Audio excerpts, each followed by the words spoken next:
に真昼の彗星、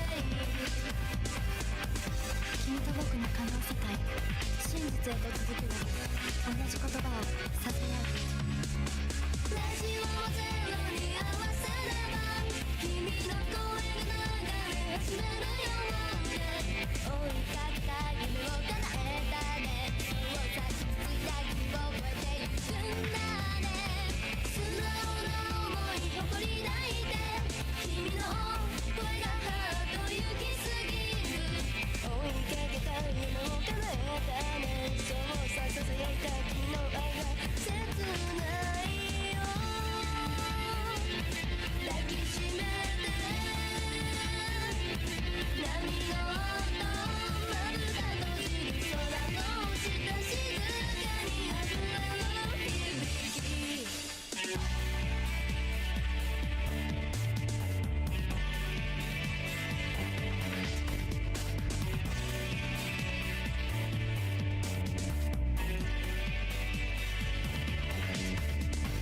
永遠の少女でいる二桁の夢を見た君は、夢で見た景色叶えたね。君の瞳が真珠に変わるよ。もう僕たちは一緒にいられない。君を離したくないけど空港まで送るよ。いつまでも今の君でいて。ラジオゼロに合わせれば君の声が流れ始めるようで、追いかけた夢を叶えたね。そうさ傷ついた君を超えてゆくんだね。青空に水星散りばめて、僕と君の愛重ね合った。あの空は透明な夢の声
Okay.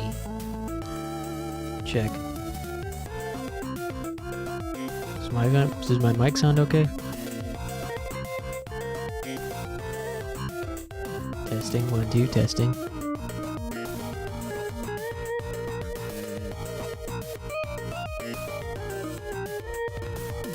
It's time to lock the hell in. Time to lock the heck in and beat this stupid game. We can do it.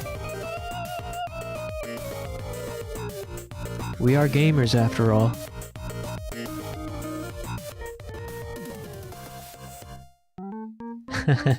Hell yeah, we are.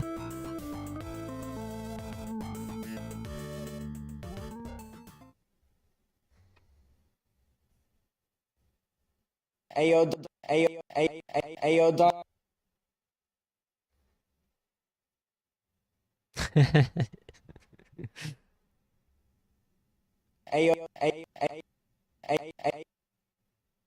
Ayo, Don Tavius. Yeah.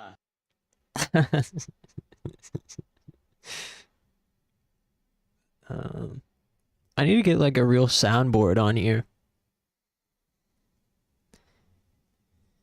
It'd be so cool to just have like a sample pad with like Dontavius, Eileen, Lil B. Oh yeah, sorry, I cut him off. I'll let him finish. Ayo, Don Tavius. Yeah. What's today's quote of the day? You gotta stay gaming, bruh. Don't focus on no girl, just stay gaming. Terminator. Terminator. Fucking classic. I haven't played it yet.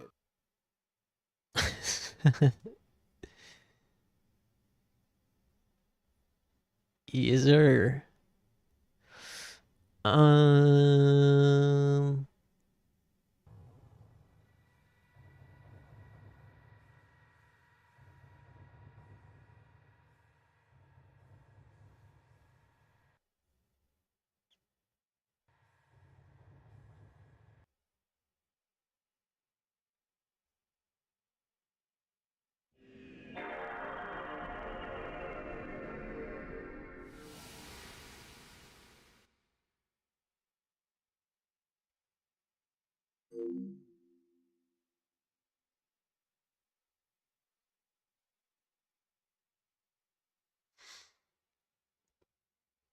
So we're gonna try this.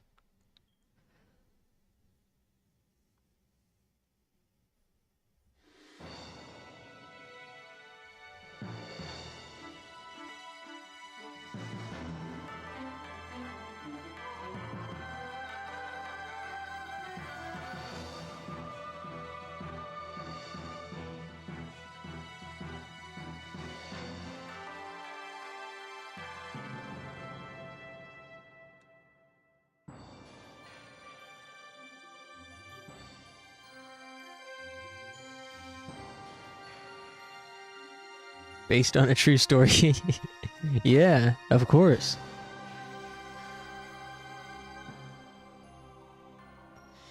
I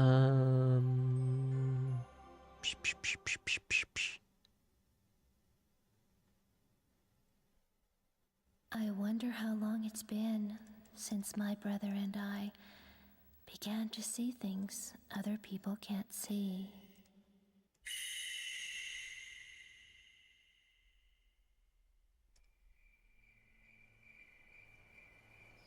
My big brother.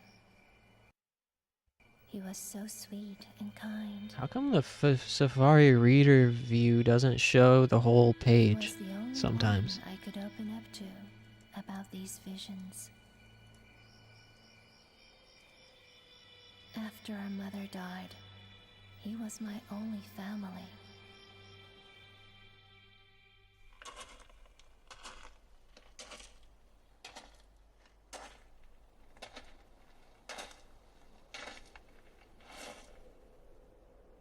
So this is Himuro Mansion.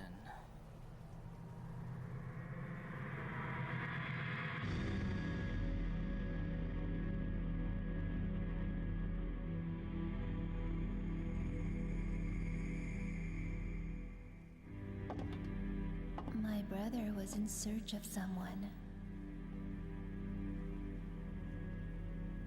Junsei Takamine, a famous novelist, and a man my brother was very indebted to, disappeared while researching a book.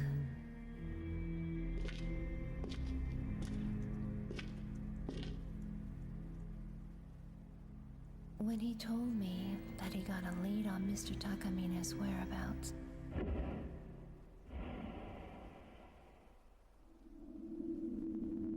Alrighty. This is Hamtaro Mansion. You ready?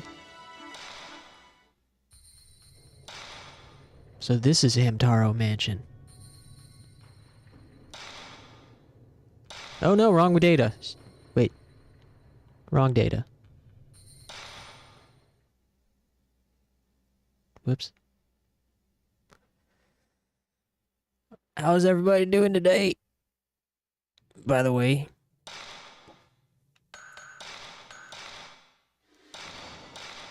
Wow, it goes back to the title screen really fast. Kyrie. So this is where all those hamsters have been performing their rituals. Imagine accidentally deleting the save file now. That would be truly horrifying. Also, that artwork in between was cool. The chapter art. Hey, there's the weird girl again. are you? Hey, she wants to go outside, I think. I think she's hungry.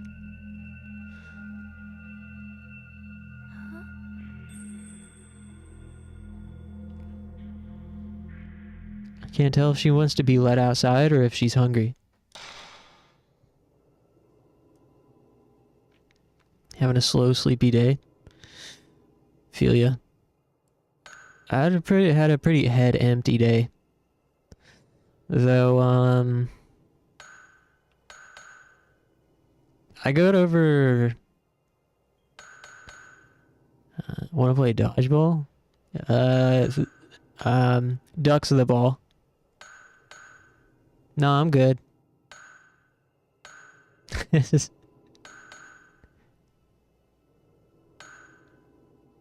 You guys could play dodgeball against each other in the chat.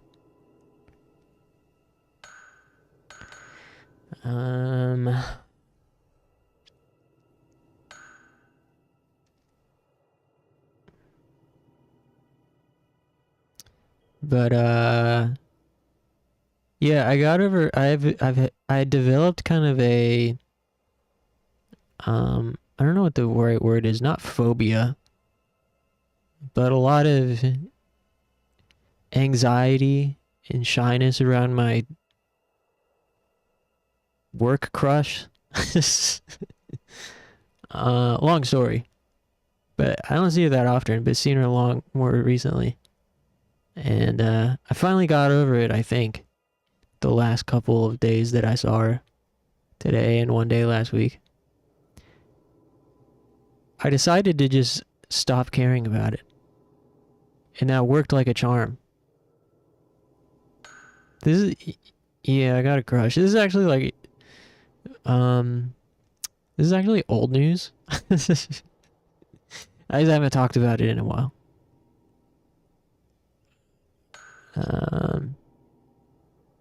But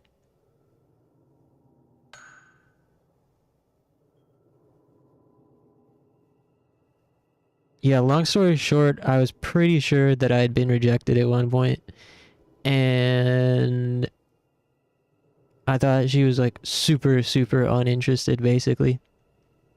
But part of that might have been projection, and I might still be projecting. Like, I swear she's gotten more, like, relaxed again since I've been more relaxed. So we'll see. I'm just decided to, one, stop caring, and two, play the long game. Like, even if I get a chance to talk to her like one-on-one about things not work related at like a work party again, I probably won't even ask her out then, just because I don't want her to think that like anytime I talk to her is some ulterior motive, you know. How long have you known her? Since I've started working at the place. Over a year. But we haven't really talked a whole lot, because we don't work at the same location most of the time.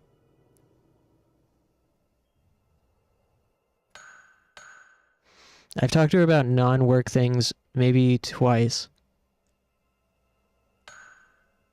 And the last time was at a party, and it ended with me asking her out and her not responding, and then not responding to other things because it got really awkward when I had to message her about actual work things. But it's all good.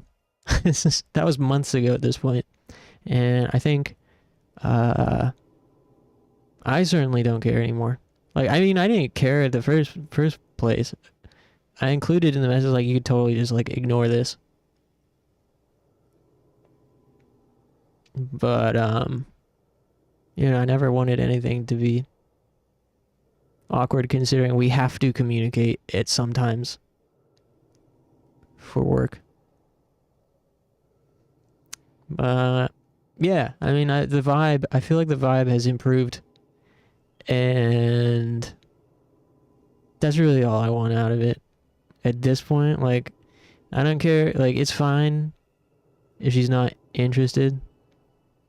I just don't want anything to be awkward. Which it seems like if there's any awkwardness now, it's just general shyness that everyone, well, not everyone, but many of us have. Unk being nonchalant.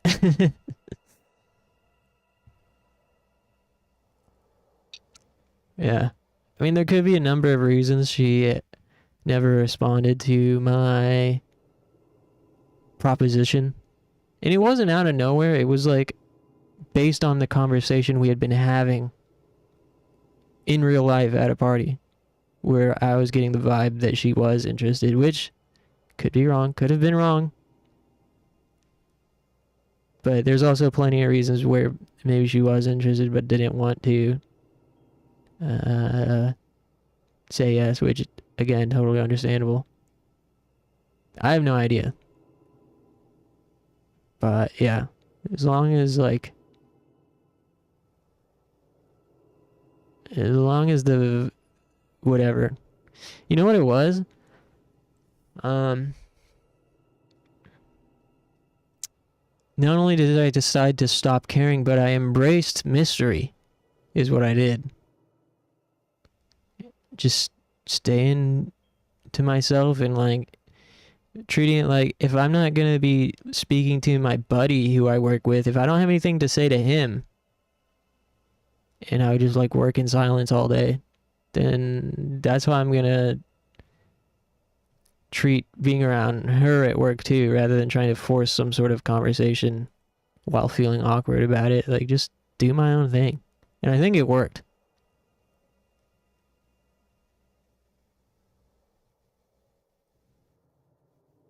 At one point, she was finally comfortable to ask me to help with something.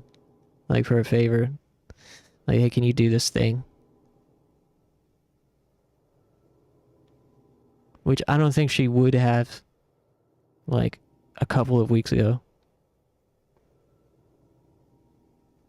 But...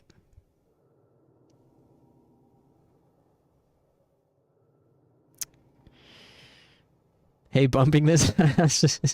Dude, it was literally the worst. Like, sending the proposition and then the next week being like, oh shit, I forgot to clock back in from break. and her being like the person I had to message about that, and like, oh shit, I've got karaoke now days later on short notice, and I text my manager, hey, I have karaoke short notice, and she says, yes, please tell to the girl. I'm like, god damn it. Triple messaging. So I felt very humiliated about that, but I haven't messaged her since then. That was like many months ago.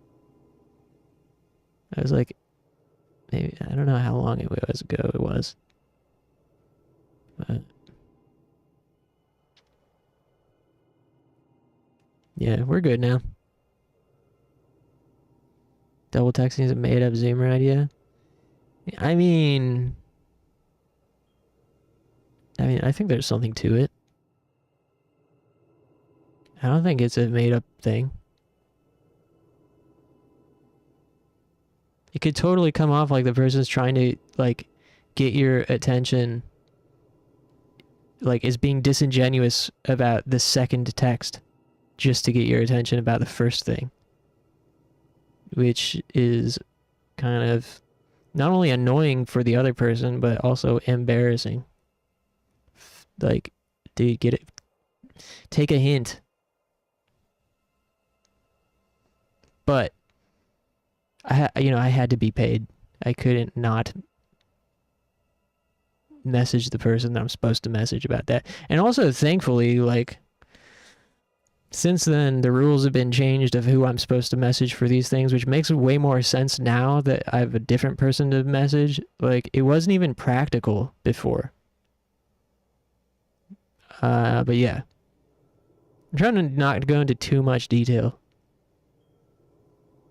as to not dox people or myself. But,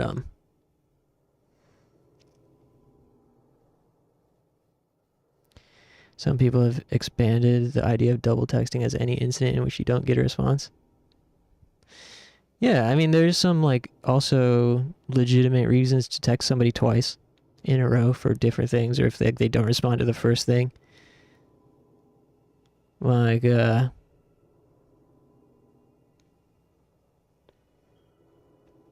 certainly, like, with people I know, I don't give a fuck. Like, if you don't respond to one text, I have something else to say later.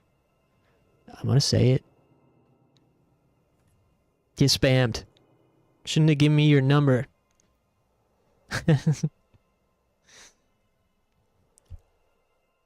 Crush on any of the spooky ghosts in this game? We should go talk to them. You're right. It's enough rambling. What would be bad is if you were pushy and weird about it after. Yeah. Yeah, so I also thought that it's a good thing to, like, for me to work around her in silence. Just to show that I'm not, you can feel safe. I'm not gonna be, I'm not gonna be pushy.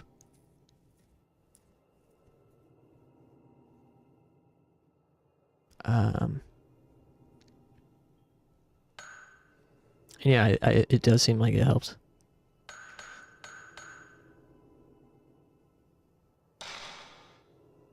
Anyways, so I wish there was an easier way for me to have my walkthrough. Oh shit. Handy.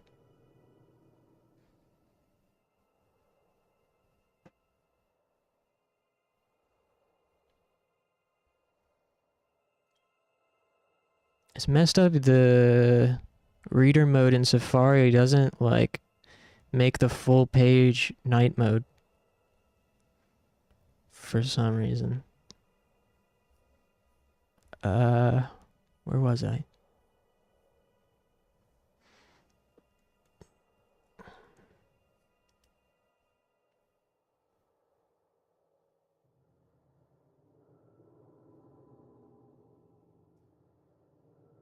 Okay.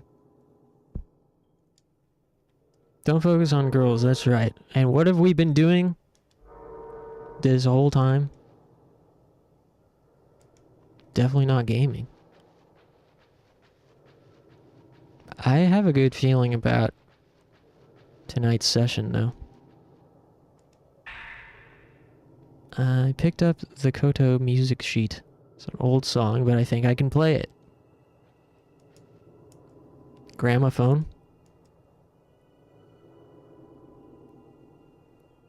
Oh, Koto is an instrument. I'm sorry, Dontavius. Look, Miku's gonna play us a song.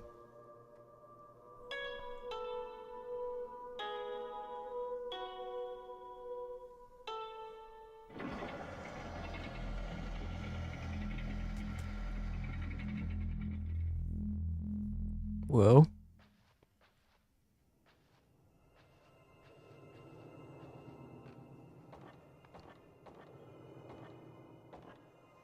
Hey, don't turn around. Cool stair walking animation. Secret grow room. Doesn't have her effects pedal.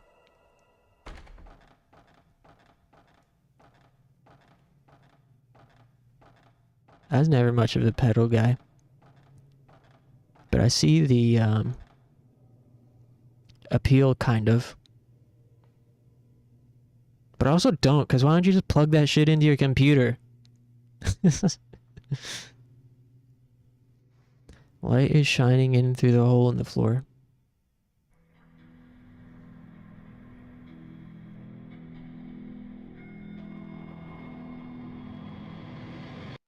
Hmm?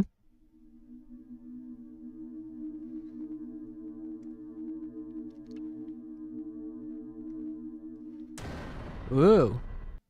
Hello. Whoa.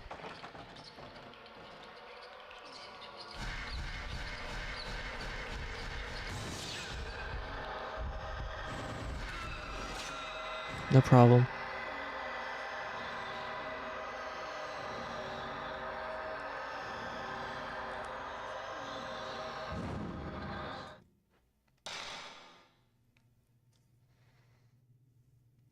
I'm kind of... Alright, cool.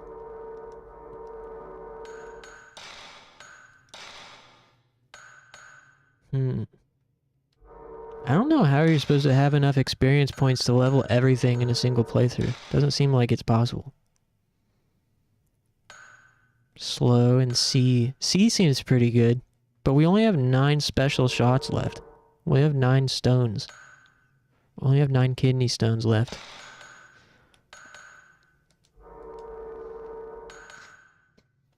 Alrighty. I think I can see the second floor hallway through the peephole. Eh? My controller just bumped. Who's making my controller bump?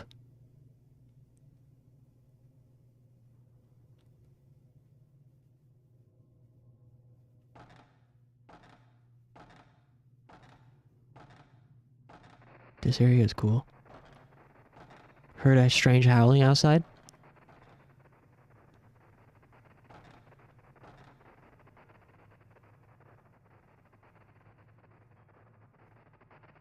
Remember when there was that, like, clown pandemic? Epidemic? Clown pandemic? There's that epidemic of, like, scary clowns.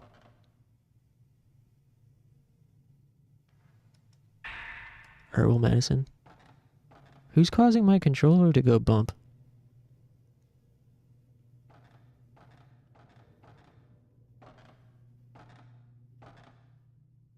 Hmm? I'm afraid of staying in one place for too long. Man, this game's so good. It's just too bad that it's fucking hard.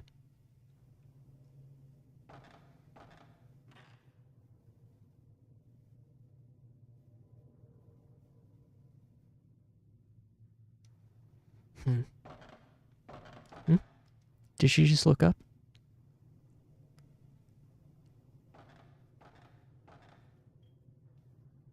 Somebody in here is causing my controller to go bump,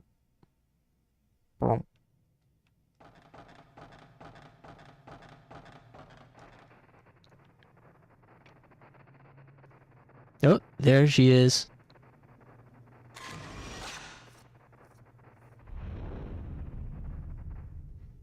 Nice. Wherever that did. Here's another peephole.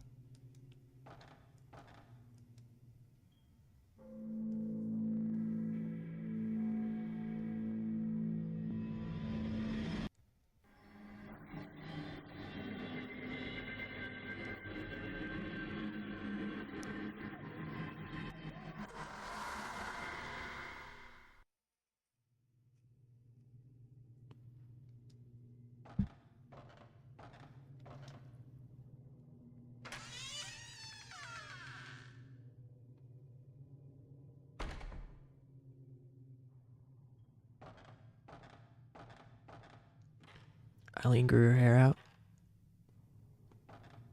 Looks good, girl.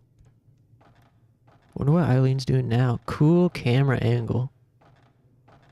You guys ever been in one of those like fun houses where it's like you're on like a little bridge and the room is mirrors and is rotating around you?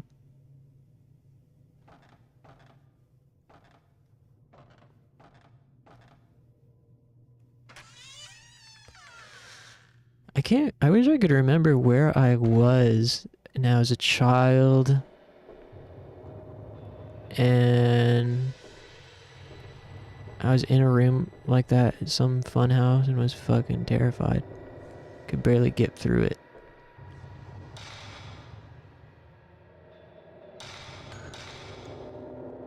Eileen, one of my favorite Silent Hill characters. She's one of my favorite Angel Wing Zero characters.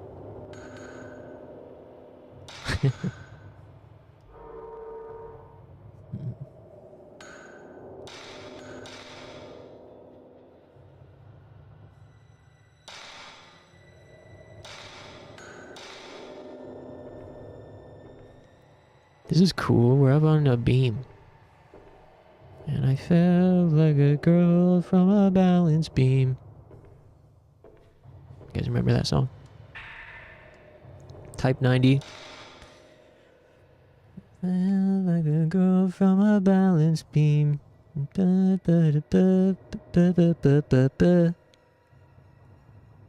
Bright Eyes song. Indie kids know. Any of my old head indie kids in the chat?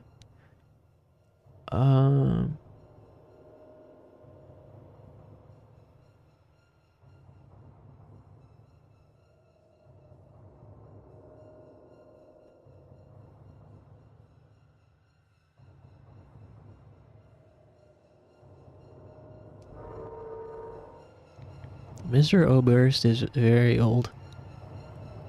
There's also something bumping in here too.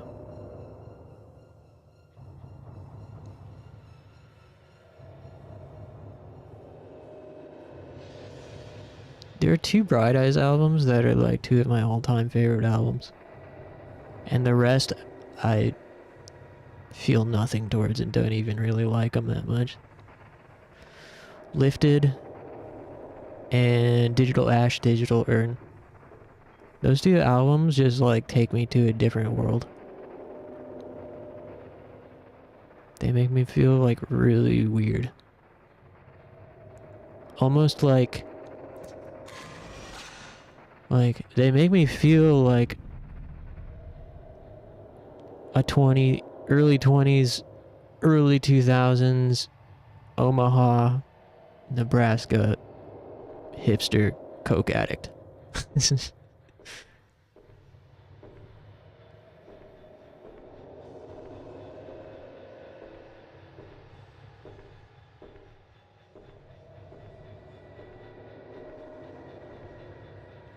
Ari carrying stone mirror? Okay, write this down. There's a stone mirror on the Buddha room walkway.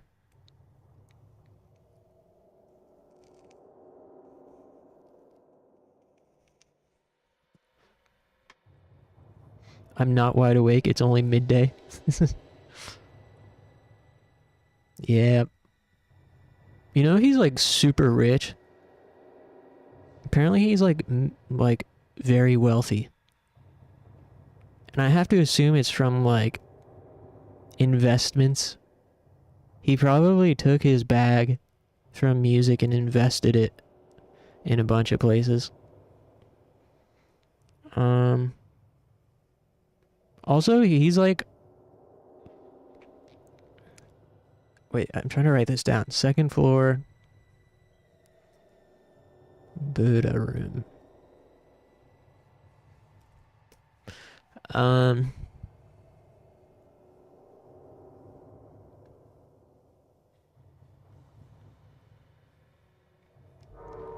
He's like the perfect example of...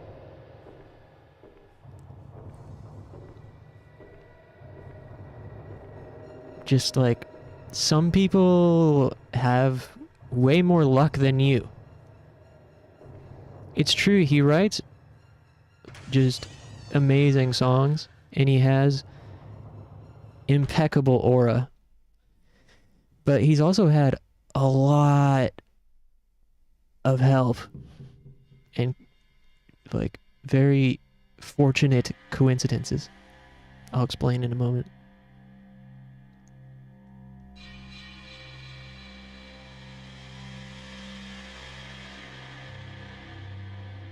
Selling his heartthrob hairs on eBay for ritual purposes? That's probably it.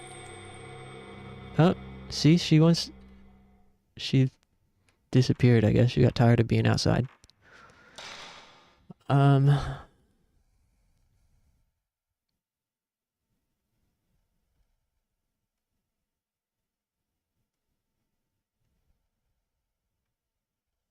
Okay. But yeah, he was very fortunate in that the record label he was on that ended up blowing up was founded and operated by his older brother as a business school project. Like, starting that label, his older brother started the label for business school as a project for school. And then they also just happened to be in like a thriving music scene at the time. So it was just like a gold mine of bands riding this wave, and fucking Conor Oberst's brother learning how to run a business through school. I mean, it was like so many pieces falling into place perfectly for these people. It just so happens that Conor himself also had crazy aura and probably would have been successful anyways. But certainly helped, I'm sure, that just like he had a bunch of talented, fortunate people around him willing to help him.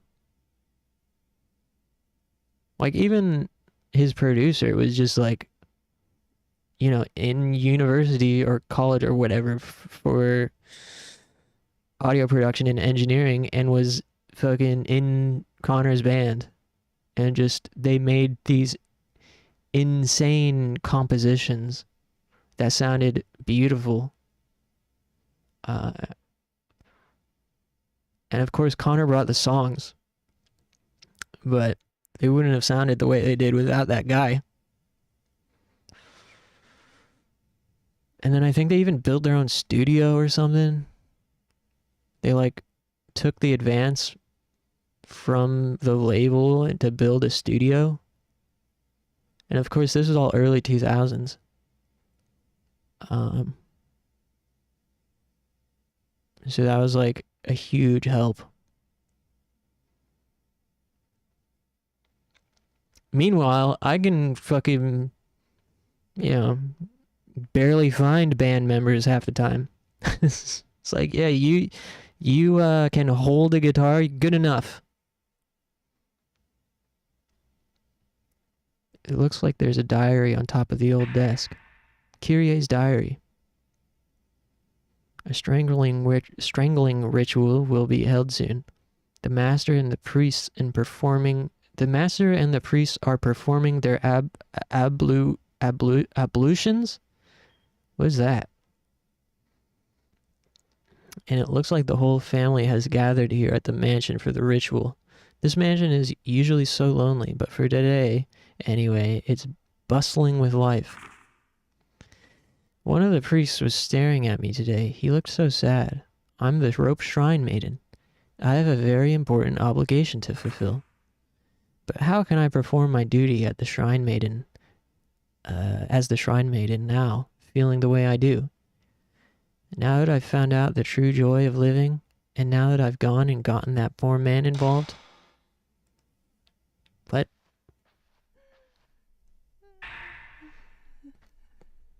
Okay.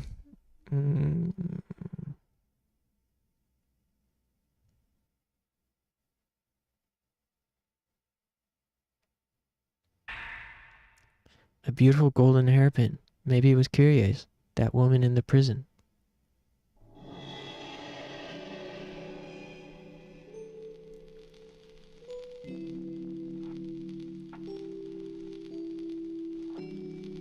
Hey, what's this nice music?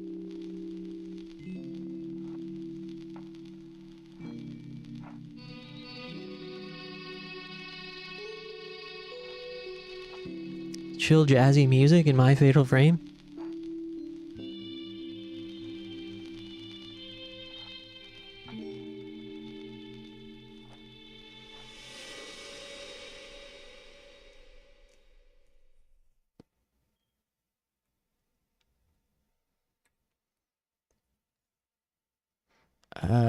I don't know what the fuck is going on. Period. Kyrie and Mafuyu? No, it's not him. Maybe it's the man she loved when she was alive. Mafuyu is Miku's brother, right?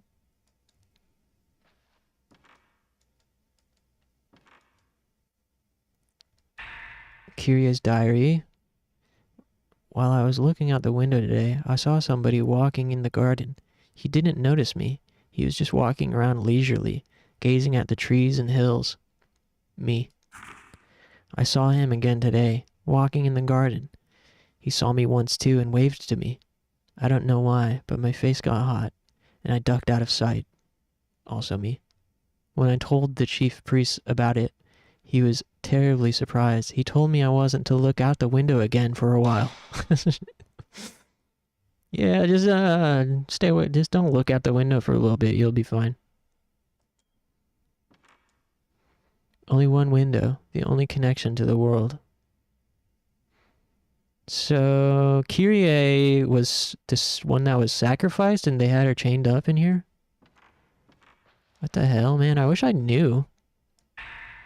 I wish I understood what's happening. Today is the day I get to walk outside. I was walking in the mansion's atrium when he suddenly appeared from out of the guest room. It's the first time I've talked to an outsider since I came here. It was so much fun. He came to see me. He let me out of the room, and he went outside. He taught me the names of all the flowers. Everything about this is so new to me. My face got hot again today, but I didn't want to hide this time. Oh, that's beautiful. I love that. Another one? He came to see me again today. The chief priest said we mustn't go out into the garden, so we just stayed in the room and talked. He told me so many interesting things about the outside world. I feel so happy when I'm with him. So very, very happy. I'm sure this will end well.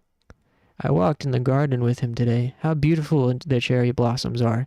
He taught me so much since we've met. I never even feel lonely anymore.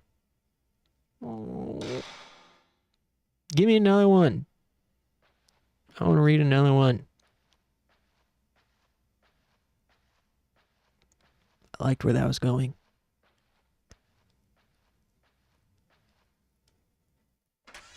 She doesn't want to hide anymore. I don't want to hide either. Fuck you. Oh, wait, no, that's our friend. Oh, my bad. Sorry for cursing at you. Come back.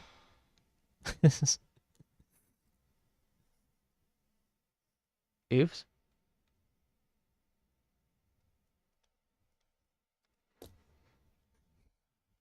And now we need to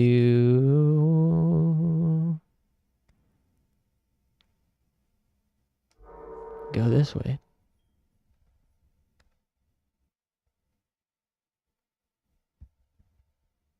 So why is my computer nuts?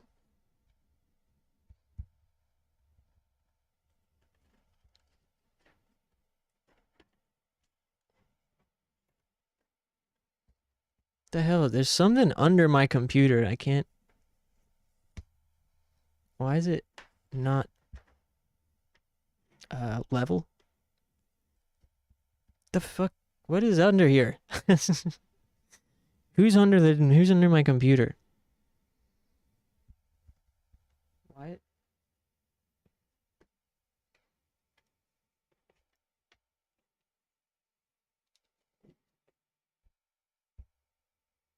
Okay, that's better. Rat? Frank trying to find a ghost baddie? Cockroach? Ghost? Screw? Steve Harvey busts out. Alright, show me Screw!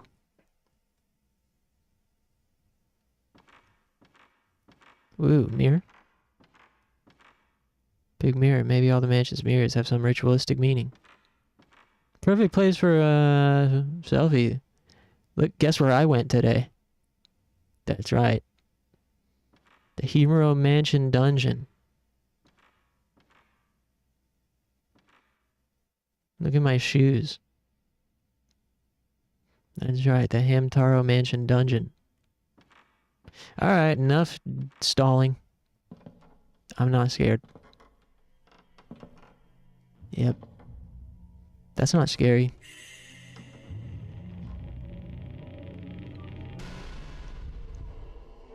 Oh.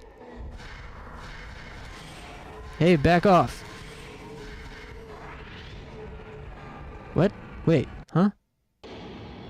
Hey, did she just waste our stone mirror?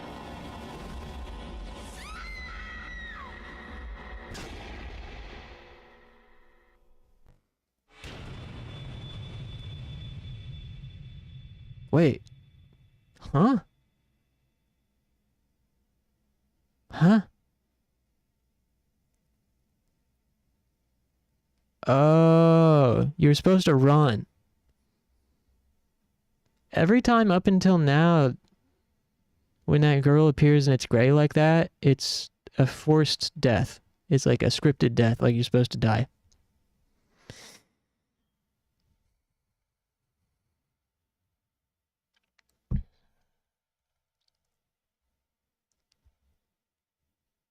Okay.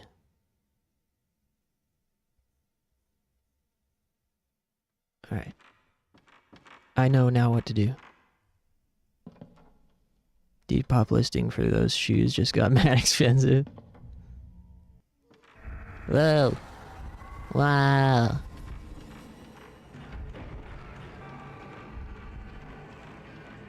No. Stop chasing me.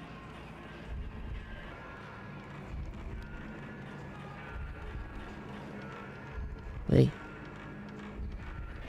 What did I do wrong? Open the damn door.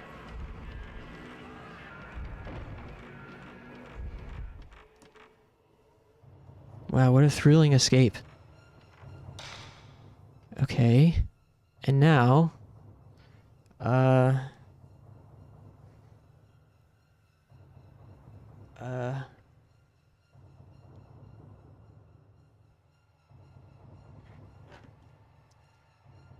we have side quests available.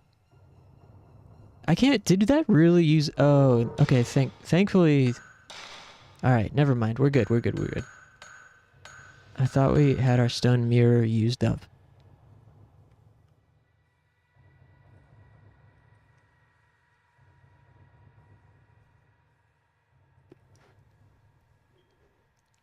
Let's see what rewards we get from these quote-unquote side quests.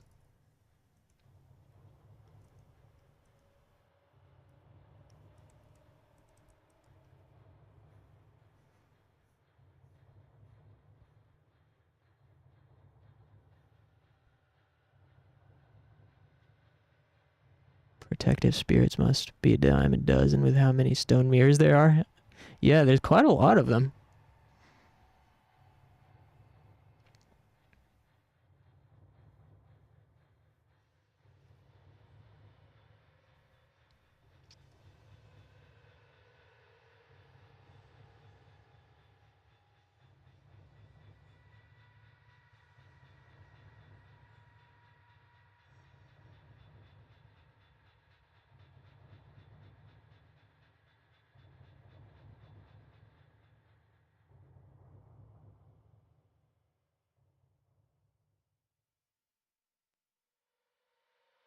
So these two quests do give us lore and some experience points.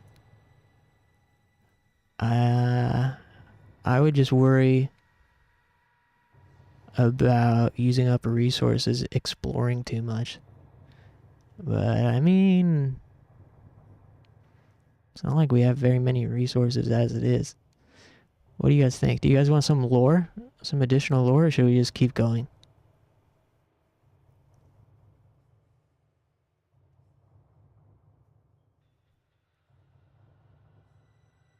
This is our last chance. We're pretty close to the end.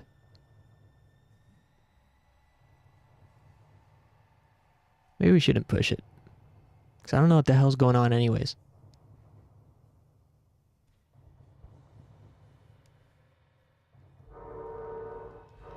I just made a save state. Let's try this first one because it's relatively close by. Don't want to reduce chances of beating this demon. True. This one's right over here. So we're going to try it. And I made a save state.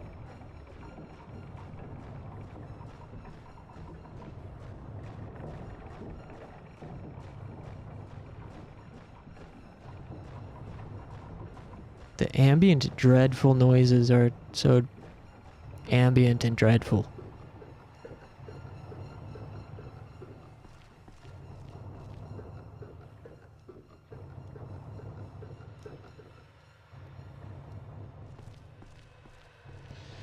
Hey, what the hell? I thought it was... Oh, there it is.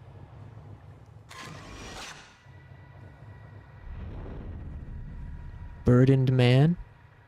That's it?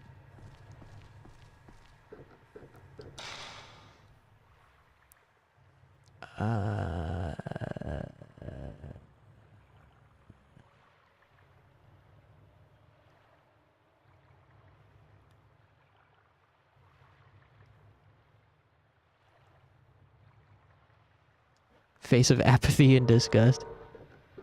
Face of... What if there was just one soy-facing man? Kyrie's love. Whoa, that gave us a lot of experience points.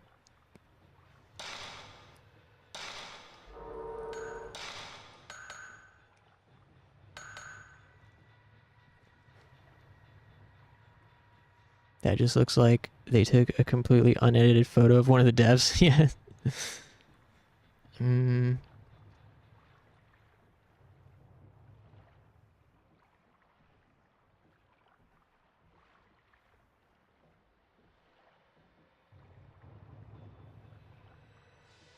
Oh man, there's 2 parts of Kyrie's diary. I liked those. But they're frickin' backwards.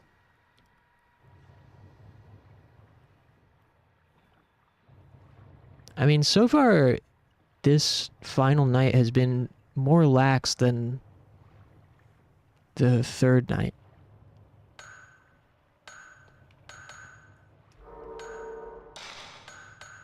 We're doing good. I guess I'll save our points and see if we can't get a max upgrade before the final boss.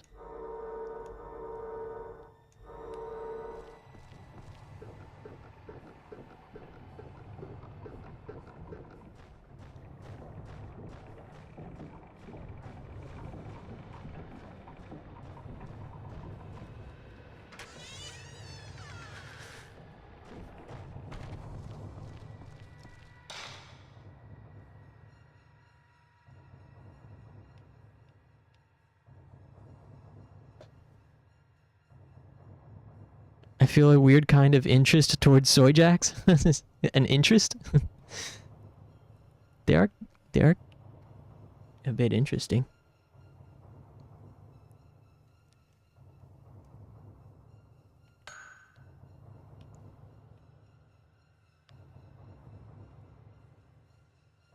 Anteroom.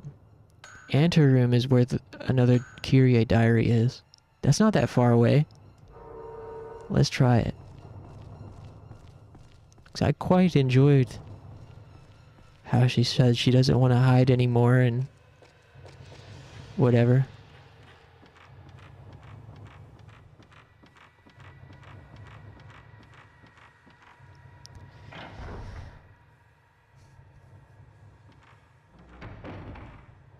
Western gem.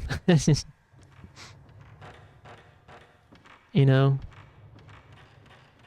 with my growing urgency to visit Japan, I've been trying to, like, because so much of my focus, I've just been like thinking about it nonstop, and it's been causing me issues connecting with the life around me.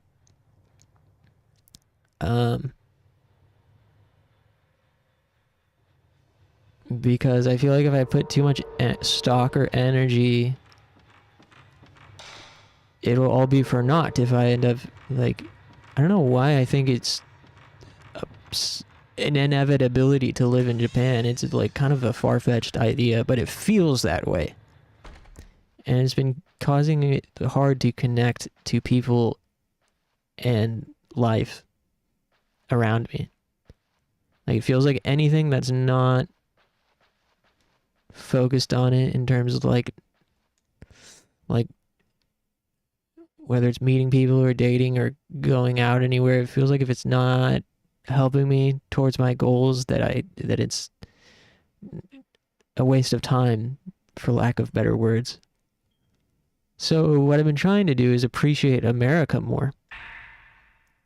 I've been trying to appreciate the fact that I am American and raised American, and been trying to appreciate the cool things about America, like rock music and rap, and we've made really good movies. I mean, David Lynch is American.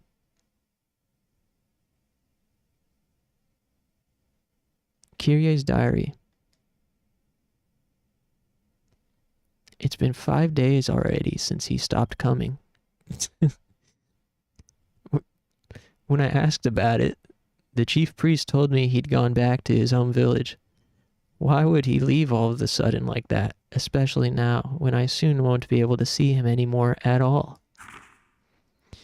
I had a dream about him. He was looking at me with sad eyes, such sad eyes. His eyes looked like they wanted to tell me something. He didn't go home. The priest did something to him, but why?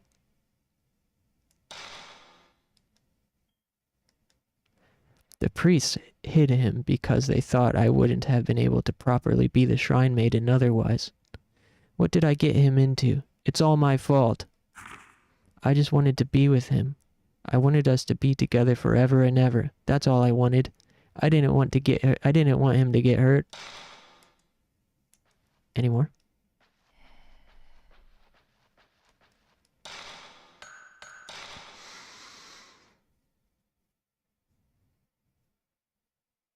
There's another diary entry with them talking about killing him and hiding the body.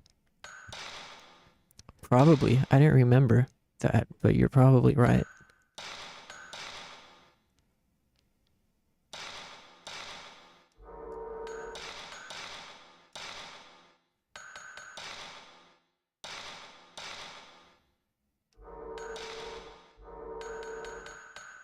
Mafuyu's notebook.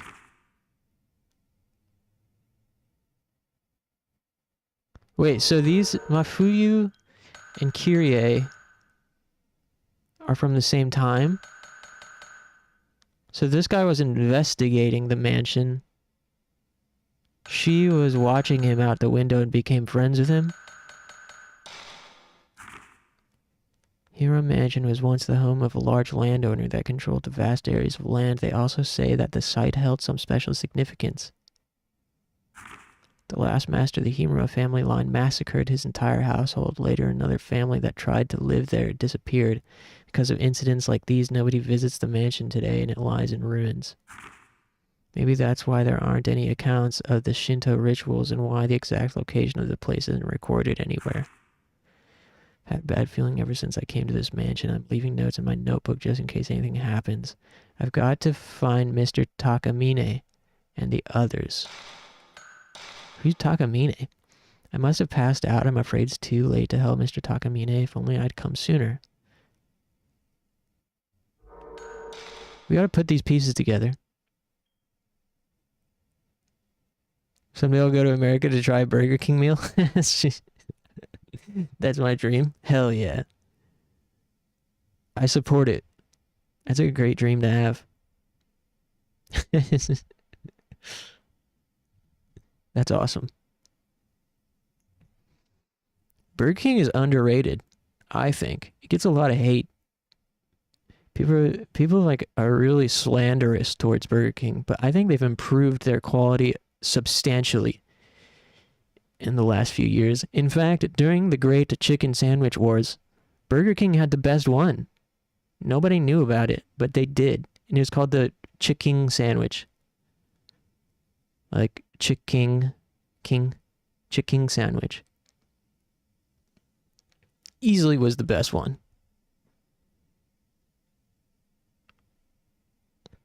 The mansion has started to change. As far as I can figure out, the ghosts are trying to pull me back into the past. Oh. The ghosts are trying to pull him back into the past. The spirits are using their power to make parts of the mansion revert to the way they were in the past. The ghosts of that era are beginning to stir. Just what exactly happened in this mansion anyway, and just what do the ghosts want me to do about it? Interesting. So it is Mafuyu in her notebook, and they're pulling. It's like some time traveling shit.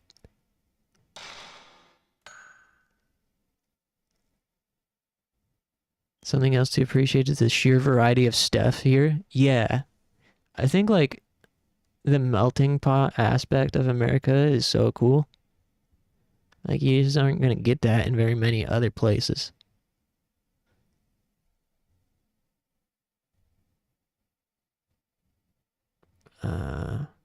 The Great Chicken Sandwich War sounds like an important event in history.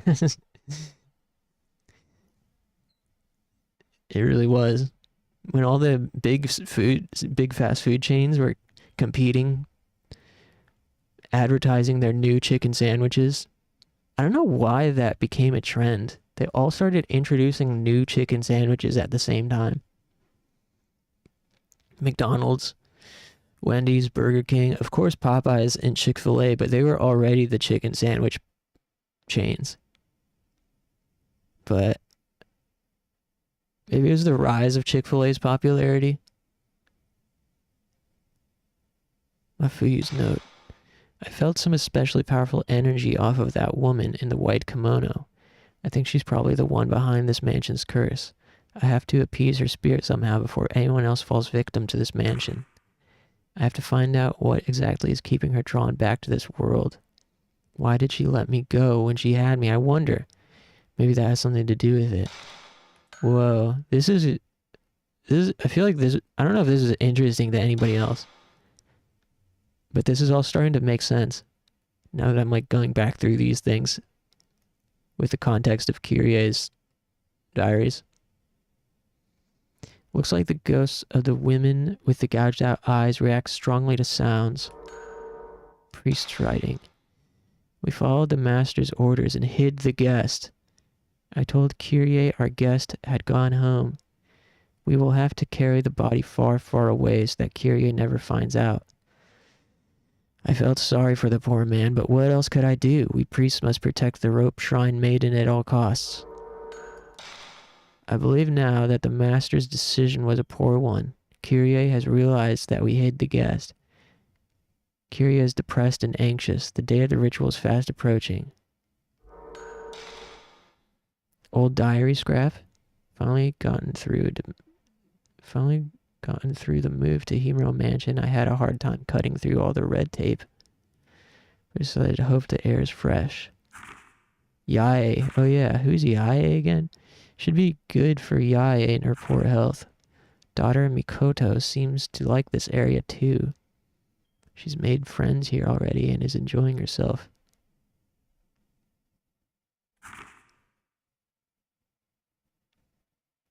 Oh yeah. This is the guy who works from is like a cursed artifact researcher who also works from home.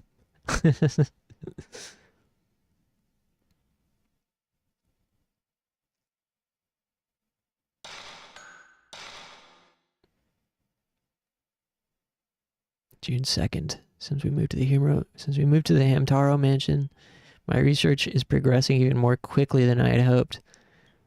The hamsters are multiplying. And they're getting into episodic hijinks. The other day I found some documents left by the last master of the Hamtaro line. They say he went on a murderous rampage and then committed that. I was trying to think of a funnier word. This mansion is filled with tricky devices and mechanisms. Seems to be rooms that aren't shown on the house plans. I know people in this area are standoffish, but the locals here are especially reticent when it comes to talking about the ritual. Rope shrine made in a holy mirror calamity. Yeah.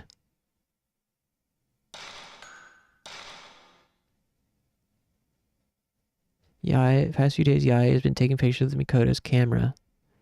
Asked her what she was taking pictures of, but she kept mumbling, "I can see them," as if she were delirious. That's kind of weird. She wouldn't say anything else.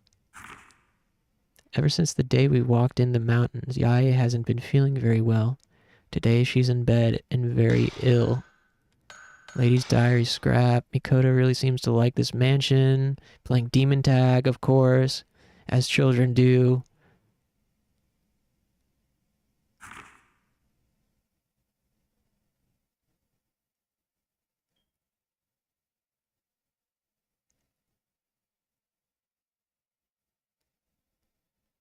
So the lady's diary scrap comes before... comes before the old diary scrap. June 18th. June 10th. June 15th. Who's who? Folklorist's diary. So this must be the husband's diary, and this is the wife. Oh, because it says right there.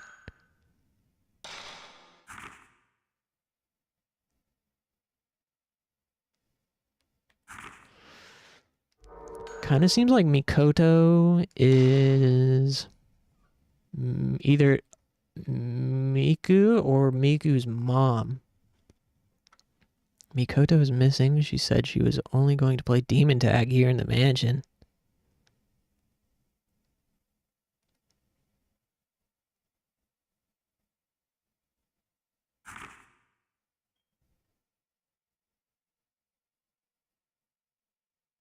Or maybe Mikoto is Miku and we're trapped.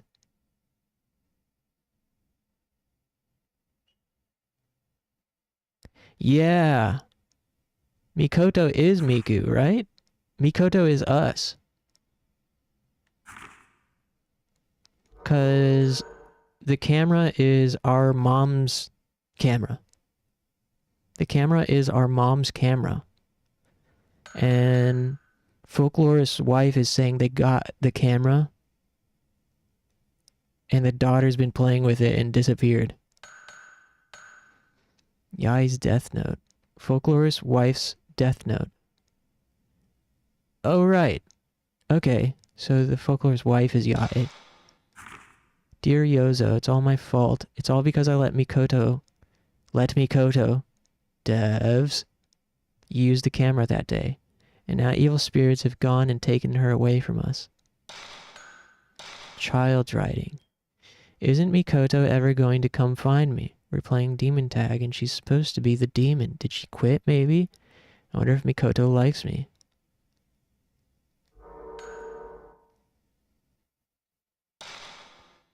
Black notebook. We found Ogata's body. His head, hands, and feet were strangled off. What happened to him is just like the strange deaths that occurred here long ago. There's a photo of Ogata near him. In it, there was something that looked like ropes on his neck, arms, and legs. I wonder if there's anything to do with the Rope Shrine Maiden. So is this Mafuyu? Tomoe is acting strangely. She's been mumbling nonsense. Mirrors. Novelist Takamine. Takamine is who Mafuyu was looking for. September 13th. And Mafuyu was out here when?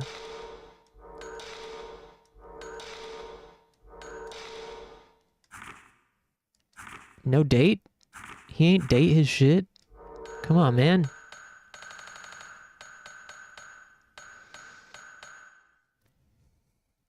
Hirosaka, Tomoe's condition is getting worse and worse. She can't stop shaking. I don't know. I think we'd better leave as soon as possible. Tomoe is in such bad shape she can't even move. I guess I'll have to look for a way out myself.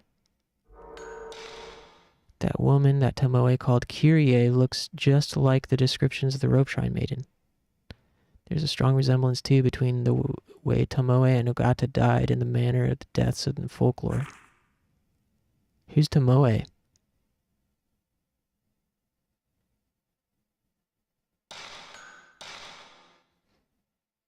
Materials Tomoe gathered. There's a paragraph about 5 pieces of mirror passed through the Himuro family.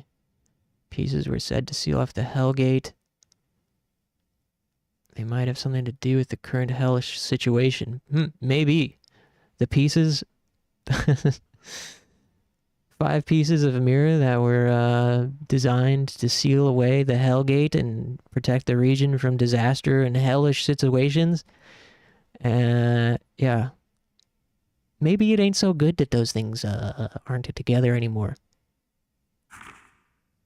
5 holy mirrors and shrines around the area all broke in a small earthquake the other day. Damn. Whoopsie. When I heard about it, it gave me the idea for this next work of mine. I think I brought a news article about it. Says there are only 5 holy mirrors in existence. But according to some legends, there's another, the true holy mirror, the true super duper epic holy mirror.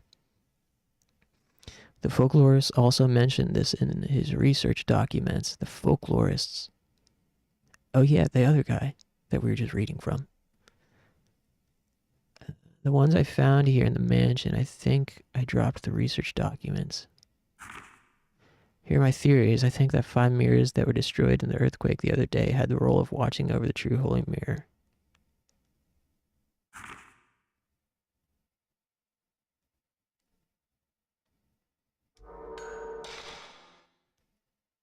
About to go to the shrine.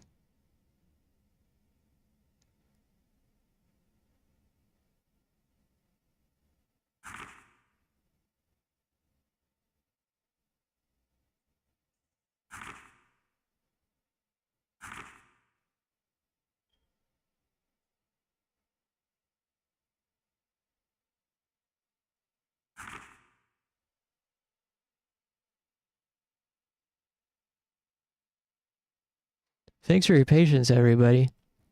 I'm having fun, like, finally beginning to make sense of this crap.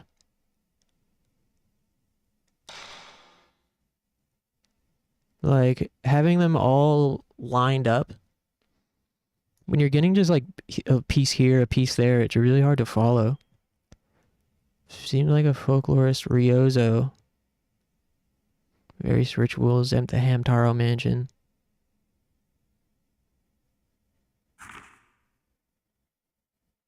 Koji Ogata from the editing department. So who's Mafuyu then? Koji Ogata?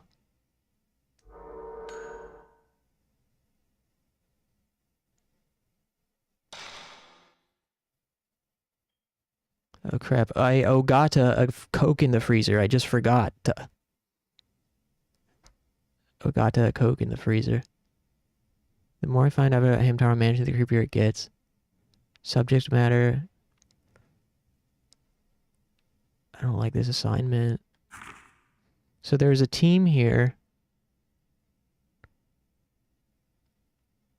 Seems like there's multiple generations of people getting offed and sent back in time.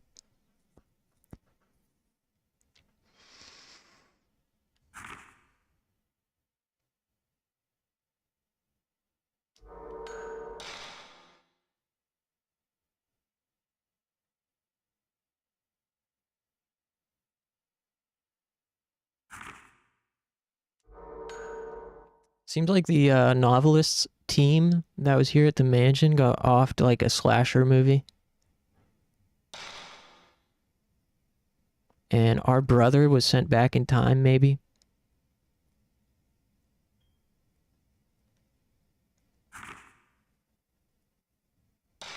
I'm scared, it said.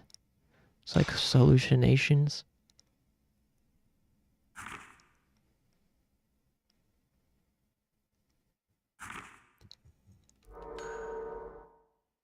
Delirious nonsense. Takamine, little girl in the white kimono. Okay. Editor Ogata.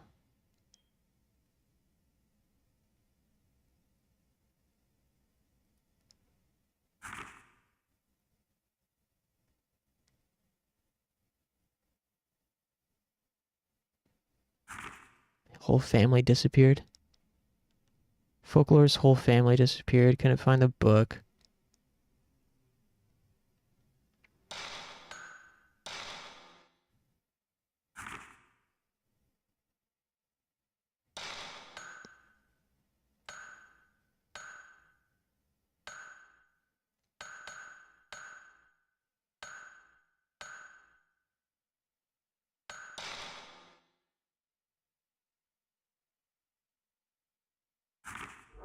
Wow, cool. And there's even more. Shit. Okay,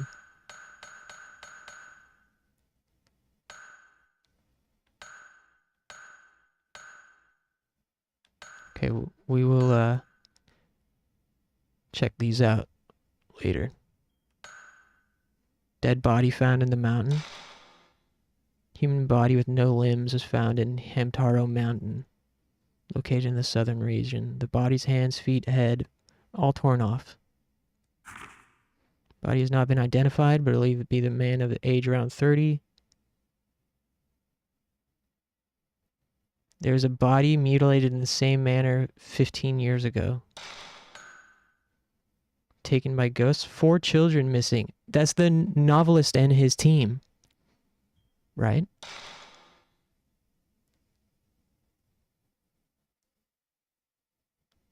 Maybe it's not that deep. Maybe it's just people are getting snatched up by ghosts.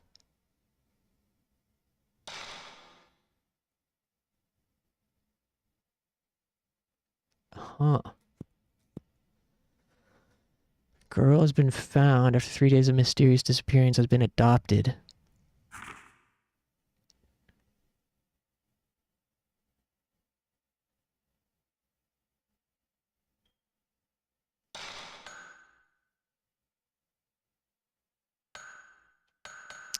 Wow. Correlation. Whoa! How have I never clicked onto this page until now? Holy shit, a cheat sheet. No way. What? This is fucking crazy. Wow. You guys see this? What the hell, man? What? This was here this whole time? You gotta be freaking kidding me, dude. No way. This makes it too easy. Bro, we ain't playing Conan. Wow. This is crazy. Mafuyu Hinasaki. Yeah. Wow. Left a camera behind, mother of the child.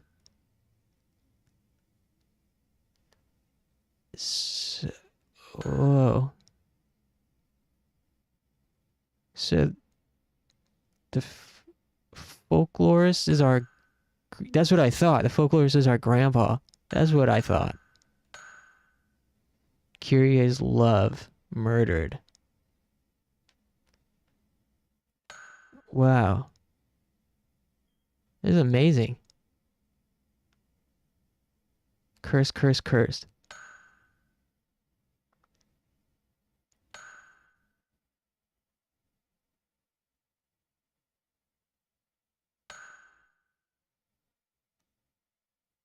Commit suicide.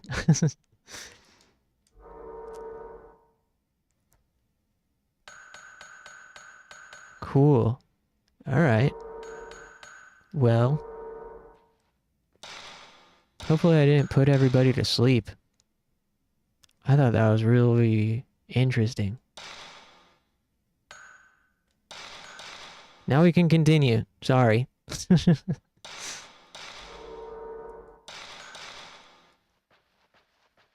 There's a little bit of reading time.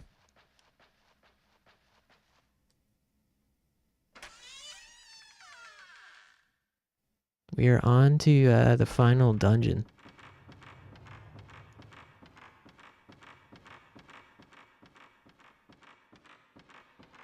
There actually is some more files. That was like right over there in the other room, but whatever. It's the priest's files. Who gives a crap about stupid priests?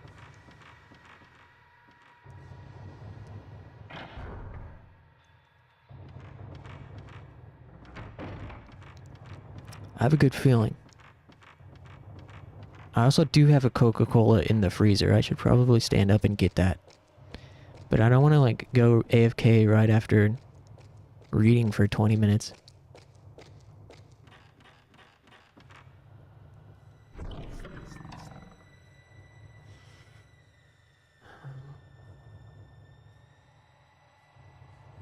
Controller. Alright. And now, Moon Shrine. We gotta go to the Moon Well. Enter the well.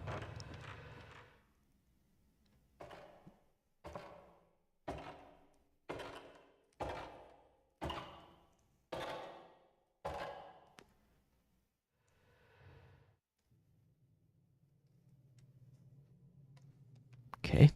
Thingy. Sacred water, get. Spirit stone, get. Pedestal in front of the mummy. Its recess is shaped like the hairpin. Place in front of the mummy for inserting something, use the hairpin.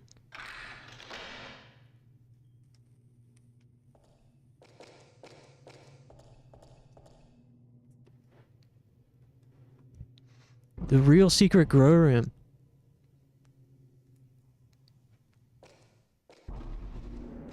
Whoa.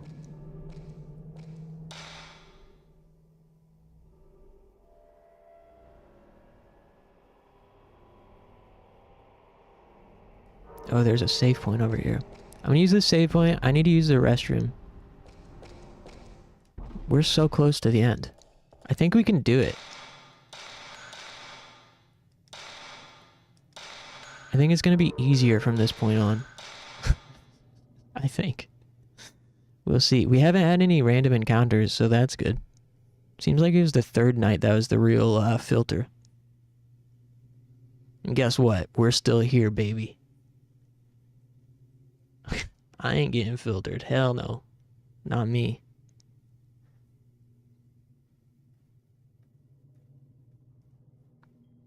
I really appreciate you guys joining me for this. This is totally the type of thing that I wouldn't want to experience on my own. I want to share it with people. God did. That's right. God bless. Amen. And bless your heart. How about this one?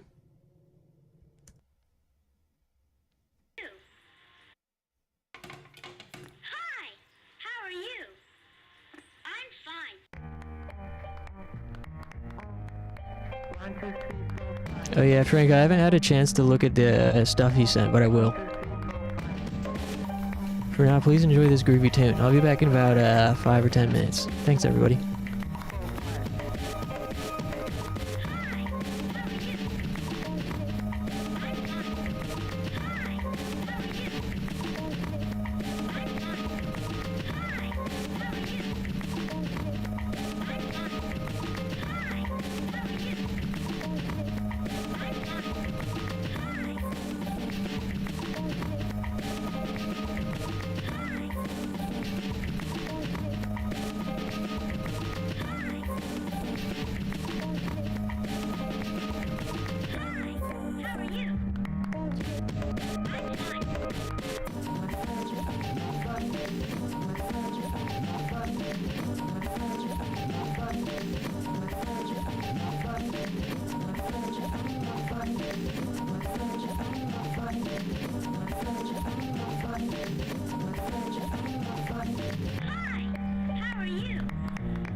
遥かな空に誓え終わらない希望と勇気は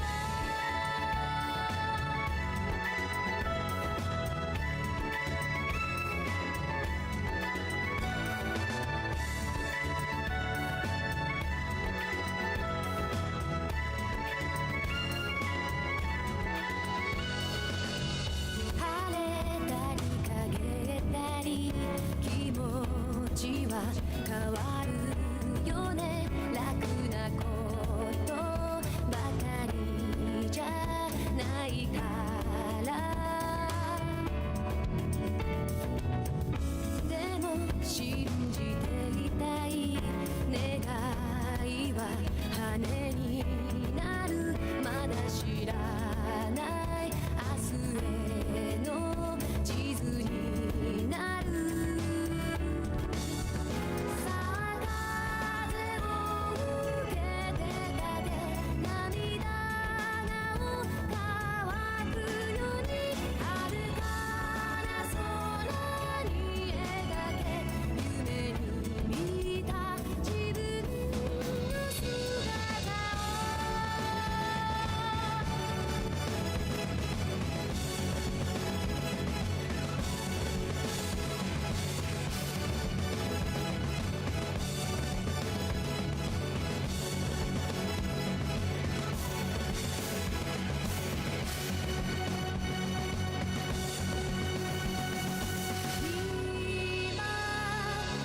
虹を捕まえて流星を追いかけて雲のように形ない道もない旅に出るさあ風に胸を張れ微笑みで歌うように遥かな空に誓え終わらない希望と勇気は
Alrighty. Sorry for the wait.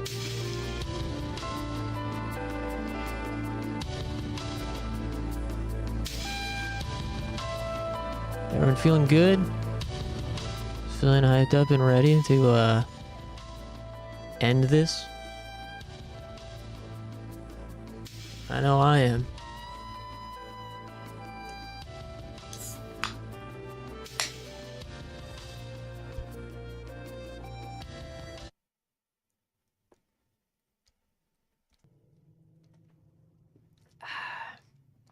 Oh yeah. Ooh. That spicy cola. Oh man. That's a good spicy cola. Alrighty. A controller. Oops. Please work. I got myself a spicy cola. I got myself a That's it.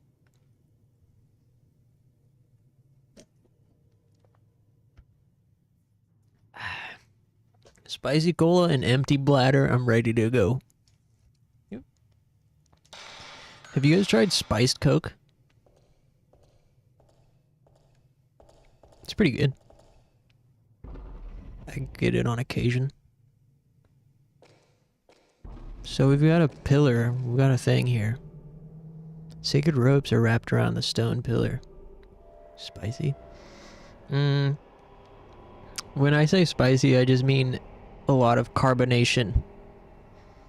But there is a spiced Coke that isn't really, it's not spicy, but it's like a, kind of got like a raspberry spice, like cinnamon raspberry type of flavor to it.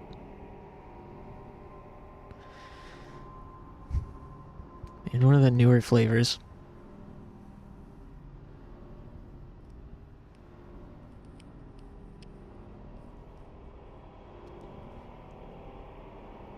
Yeah, that was the last safe one that we get. So... Herbal med. I'm ready, boss. Boss fights. Bring it on. Dang, that also means, though, that we can't upgrade our thing to max power. Oh, man. Unless there's a couple bosses.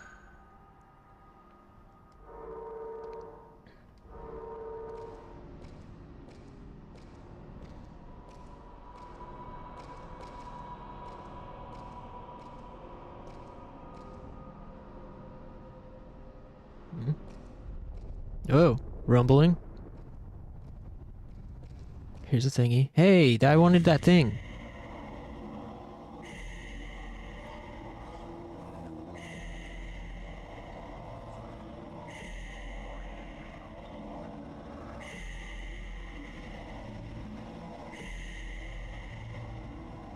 Where do you think they're going?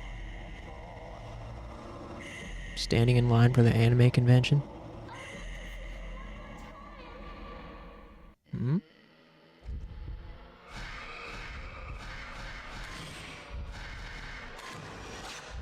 Hey.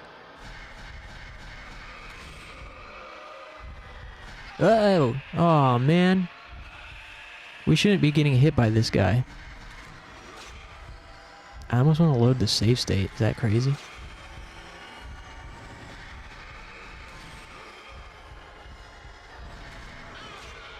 Wait, is there two of them? There's two of them.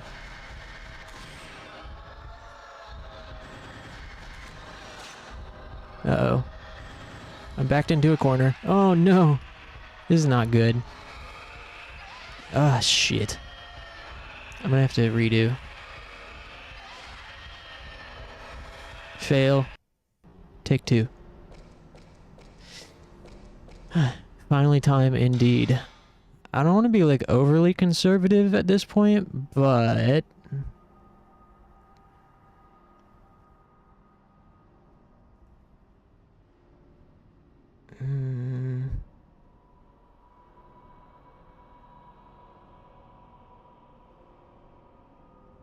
There's a few more battles ahead of these two guys. There's a couple more battles and then the final boss.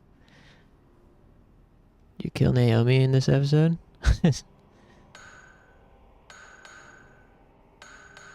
Yeah, she's long gone.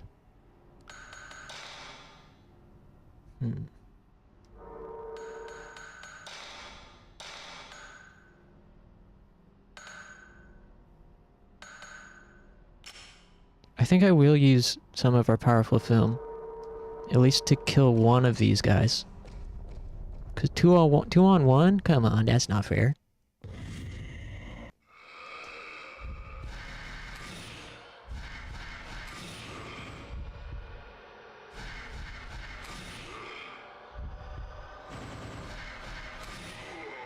Cool. Now switch back to regular.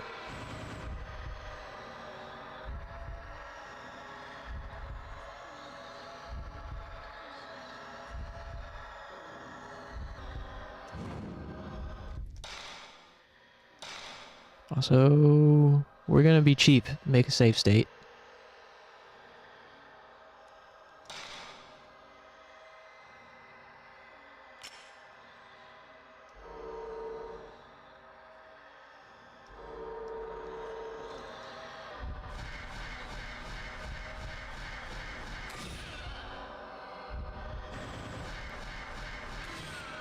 Nice. Perfectly executed.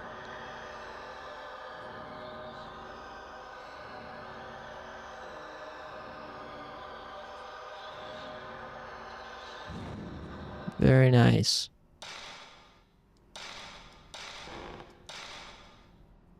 Gaming for sure.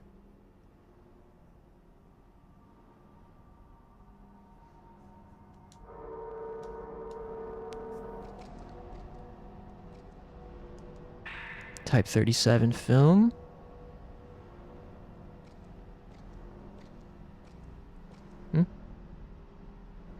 Somebody's making my controller bump.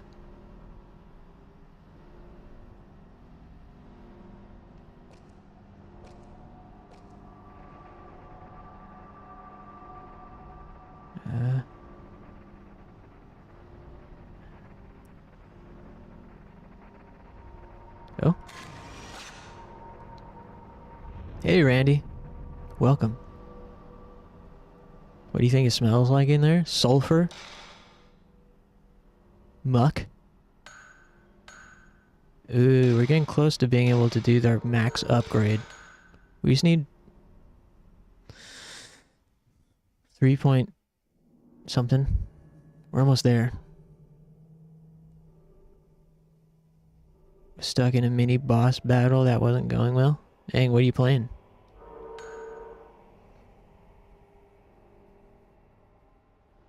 We're almost done. We have a few more battles. We have 2 regular battles and 1 final boss battle.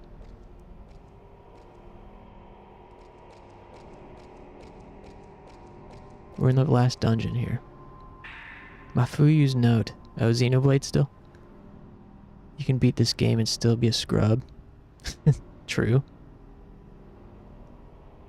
Dear Miku, I know it's weird, but I see you sometimes here in the mansion. I run after you. But I always end up losing sight of you. There must be some kind of warp in time here somehow. We'll probably never be able to find each other. Were you worried about me? Is that why you came? I hope you get this note. I need you to help me. The force behind the curse of the Hamtaro mansion is a woman named Kyrie. She was the sacrifice in a ritual, and her sad spirit was exposed to the malice that expelled out of hell when the calamity happened. Now she's a miserable creature that taints everything she comes into contact with. Is she talking about me? Apparently I remind her of the man she was in love with. I somehow just knew that when she touched me. I plan on going to see her now. If I don't, this mansion will keep right on claiming victims.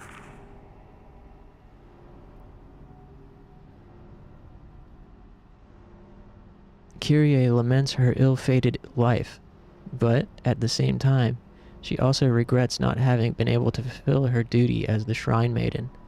I saw the image of Kyrie as a child. She was looking for somebody to help her other tortured self. Kyrie is like a person divided in 2. Miku, I want you to help Kyrie if you can. You have to seal off the Hell Gate with the Holy Mirror. Oh, so he's in his other time dimensional warp thing and he's leaving this note for us.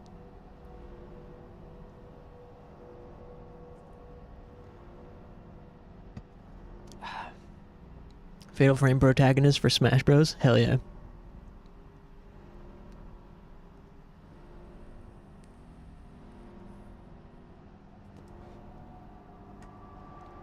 Sorry, I'm just equipping a Zin if you don't mind. How's everybody doing today? Hope everyone had a good Tuesday. Mine was good. I get to sleep in a bit tomorrow too. I have to work at night, so I get to sleep in during the day, which is chill. But I won't be able to stream tomorrow for that reason.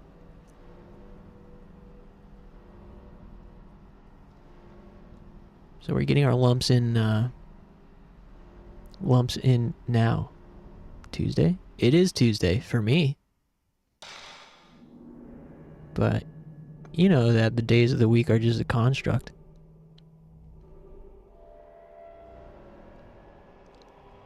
And tomorrow? Huh?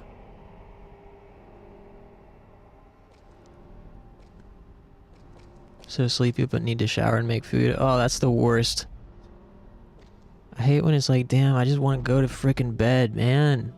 The worst is getting hungry. I always, for some reason, get... Oh, something's happening.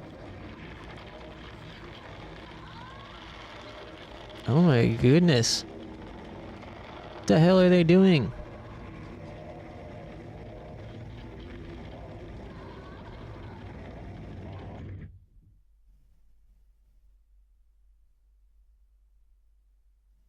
Stop.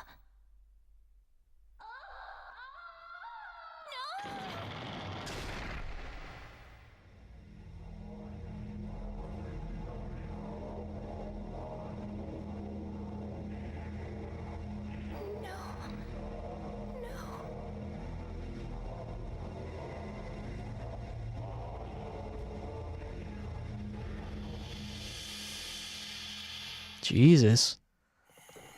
Uh-oh. Where are you? Oh. Damn it. I missed.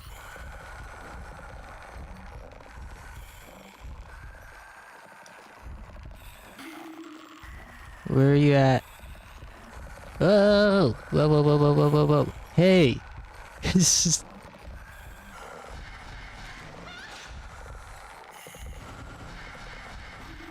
Ah!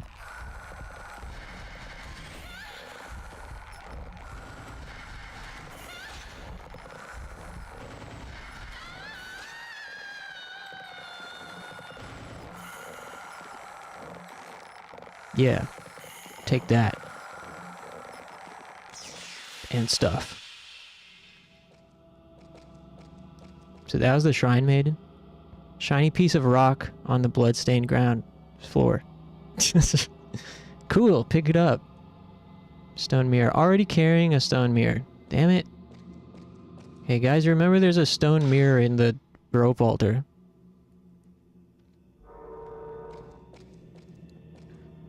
Okay.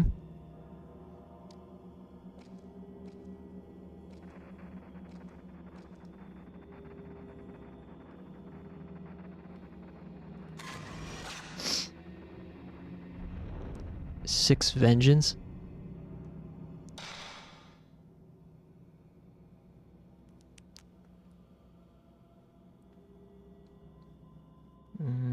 Usually done with horses. Is it? Oh, like the horses pull the rope. Is that what you're saying? Hey, we can maximize our value now. So we can edge till maximum value. What do you think? Should we take it? Or we can take another bonus function.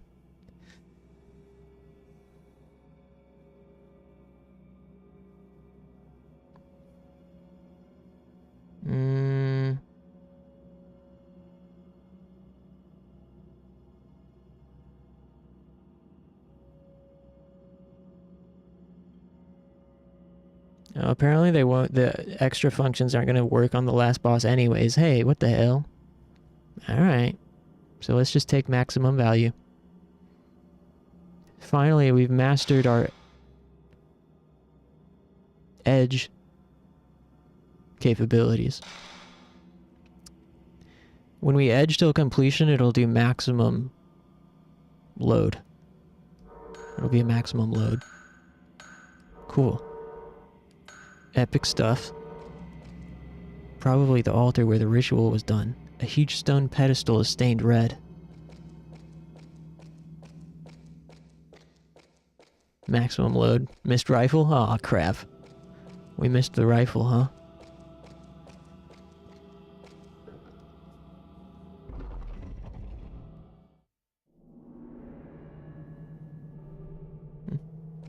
Miku see something. What do you see, Miku? Herbal medicine, nice.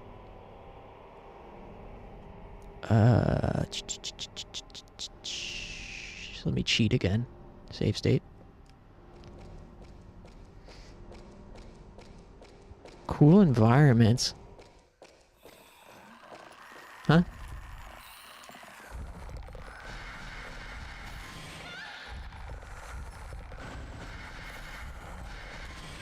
Hey, back off.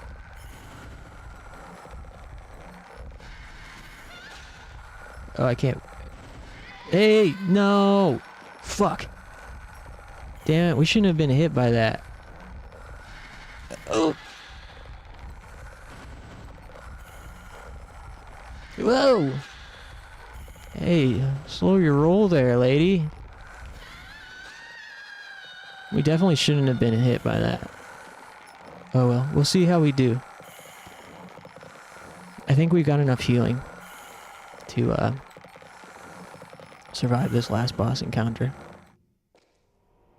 Something reflecting. Sacred water. Piece of paper on the ground. Mafuyu's notebook. What now, bro? I've been thinking about the camera Mom left us. I know it was Mom's, and she left it to us when she died. But it used to belong to Grandma Mikoto. See, Mikoto... Oh, I thought Mikoto was our mom. But okay, so the folklorist is our great-grandfather. They say it was the only thing Grandma brought with her when she was adopted by the Hinasaki family. In some documents I found here in the mansion, there were notes about a little girl named Mikoto, the same name as our grandmother, finding a camera with an uncanny power. And then I found out that Mikoto's mother, the folklorist's wife, died the very same way Mom did. This shit is so convoluted and hard for me to understand.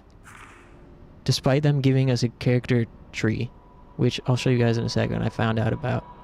Mom was no match for the ghostly power of that camera. It drove her mad, and she had to leave this world. Now if that camera is the same one Mikoto's mother had... Anyway, I don't know all the specifics, but I'm pretty sure that camera is strongly connected to the curse on this mansion. Cool story, bro.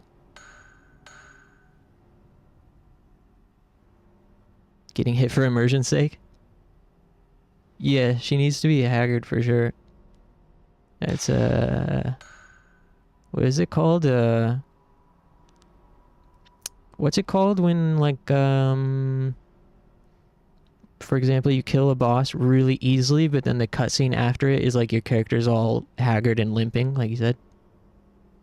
There's a word for that.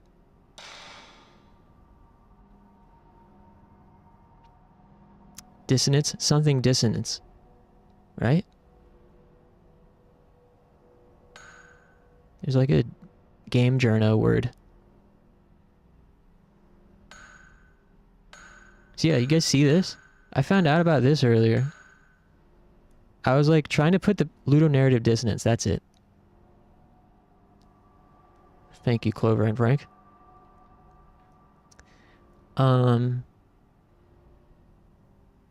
Yeah, so I was like trying to put the pieces together to understand the plot and like going through all the fucking journal entries and Dear Diary this, Dear Diary that in our file menu, but then I found this and it made it like so easy to like understand now who's who.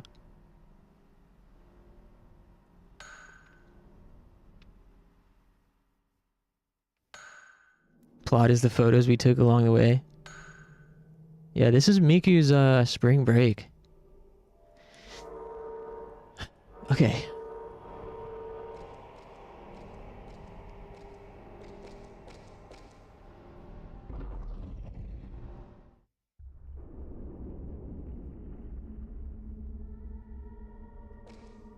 Final boss. Coming right up. Dear Diary, I edged.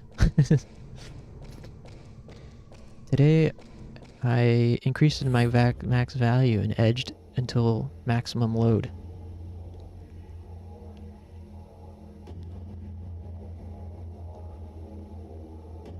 We've been edging and unleashing our maximum load all over these ghosts. Actually, we haven't been doing a max load very often.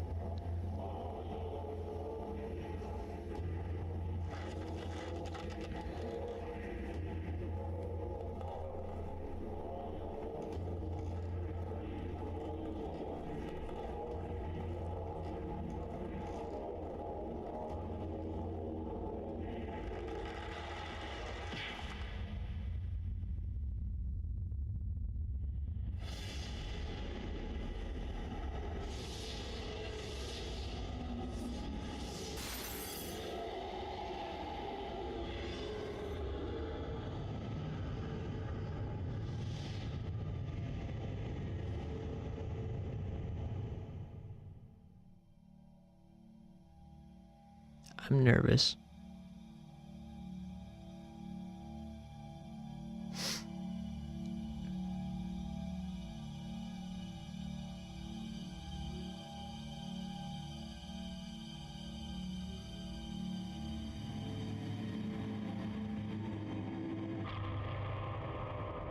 Hmm?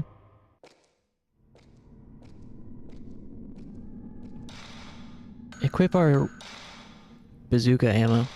Type 90.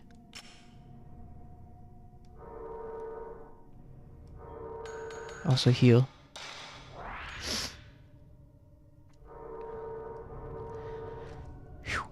Alright.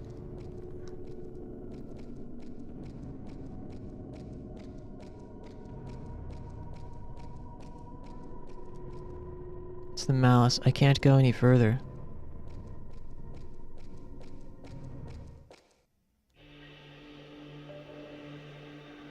Nothing to worry about. It's just a game, you guys. If we die, then we just reload. Oh, Mafuyu. Cool Y2K choker.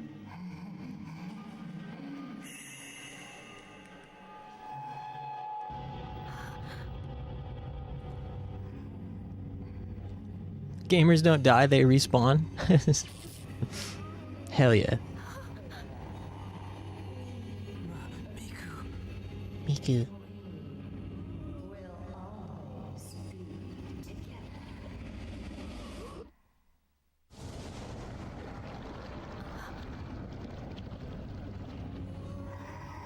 Damn.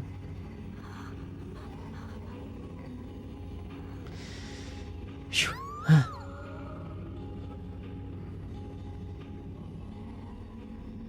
We got this. Will, we got this. No problem. Hey. Hey, what happened? Huh? My game froze. My game froze. Hey, what gives? Come on, man. Ugh. All that fucking anticipation.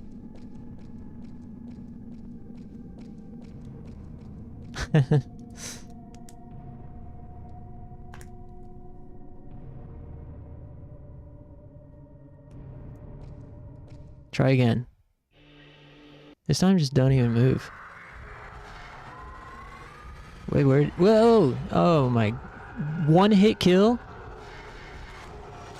Oh, the only way you can damage it is by doing a max value attack. Froze again?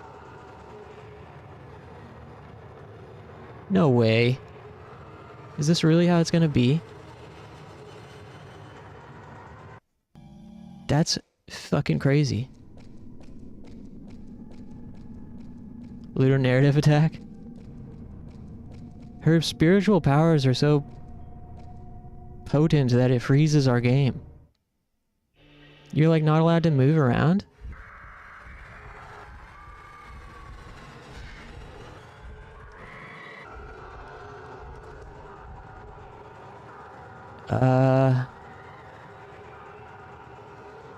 One hit kill if you freeze every time? Dude. What's all that fucking anticipation and build up just for this to be bugged?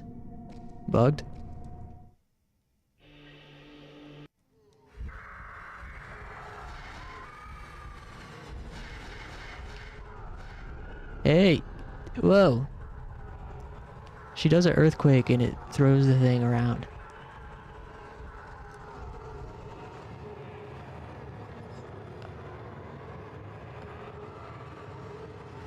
I'm using Aether. Aether SX2. PCSX2 doesn't work very well on Mac.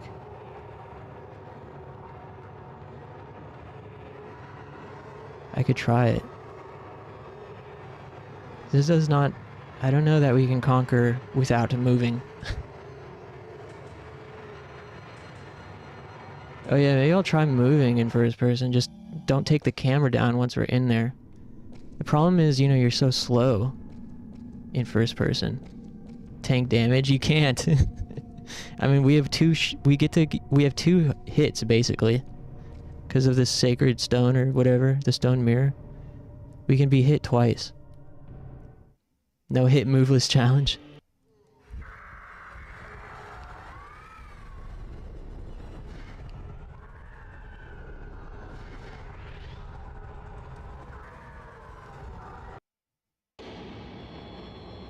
Dead.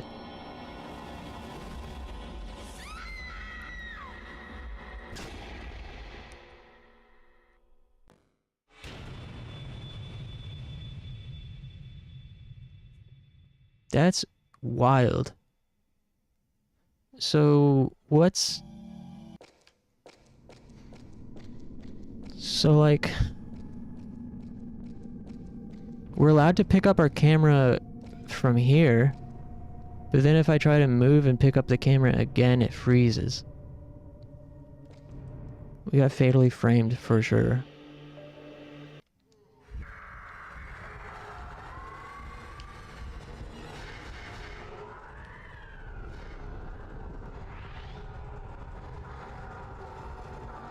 Hey, leave me alone. What if I try to pick it up from over here? Nope. Do you think this is possible?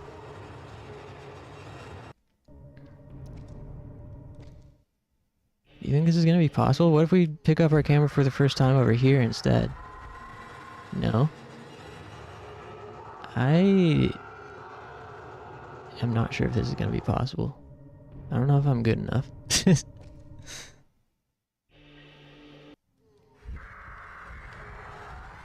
And she does this earthquake thing that makes your fucking view go all woozy.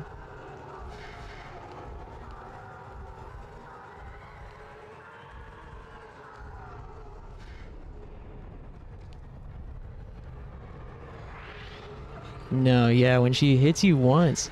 Oh! If she hits us, then we're allowed to pick up our camera. Apparently. Although now it froze again. When we died, no game over screen, just frozen.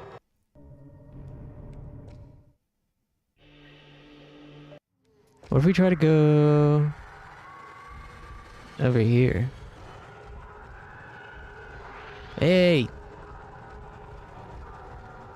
We just leave.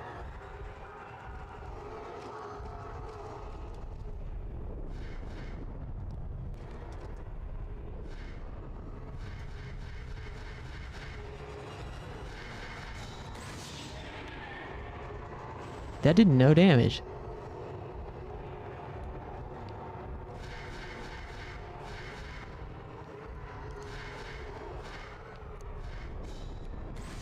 Shit.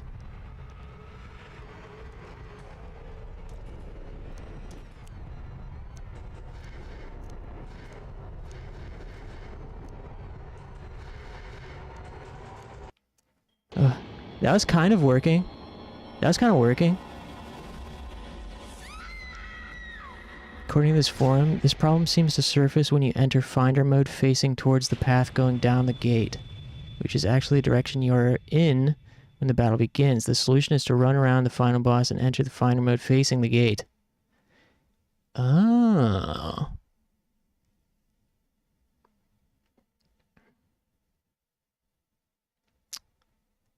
It's beginning to feel possible.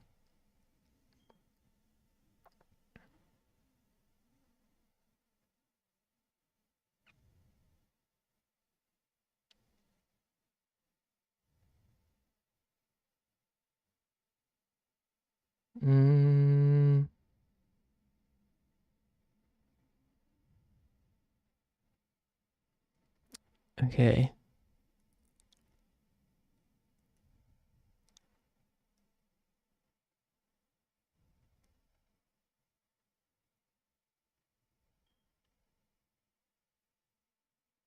So the only way to damage her is have to have max power. Wow, I wonder if having lower value would have been better in that case, because it gets to max power faster when you're on low power. So it has to be max power, and the reticle has to be orange. So as she's about to attack you. So you have to get critical hits, max power. Edge to completion, max power, critical hit. I was also not using the correct film.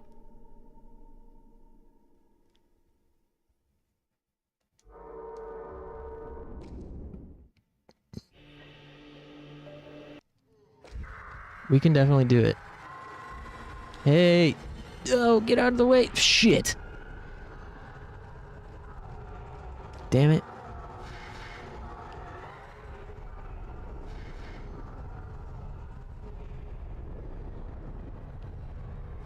Oh!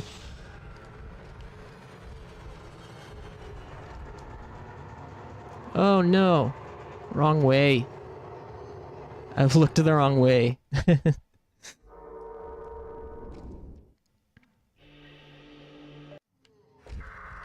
Nope.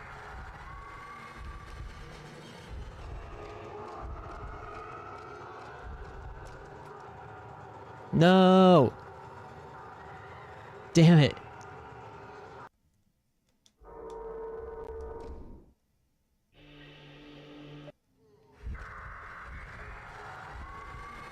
Come on. Don't touch me. Come over here.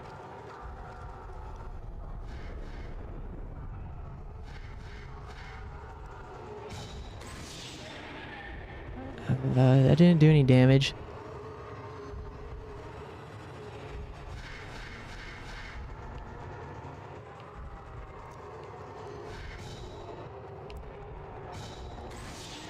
There, dude.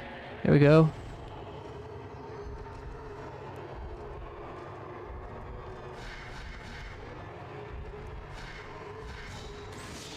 Yeah. One more.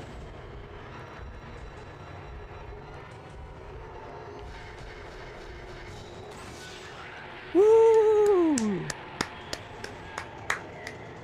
Yeah.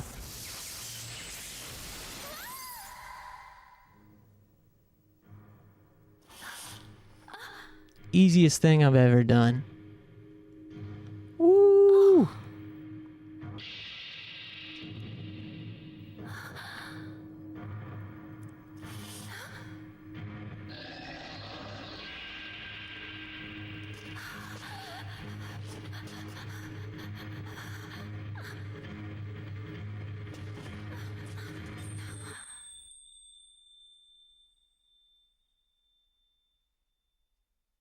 Phase 2. It's the last piece of the mirror. Huh? What? What? Last piece of the mirror? Okay. Last piece of the mirror. Hold on. The holy mirror. Insert it. When I put the 5 pieces together, the mirror began to emit a strange light. Spiritual power coming through the mirror. I need to use it to seal the gate.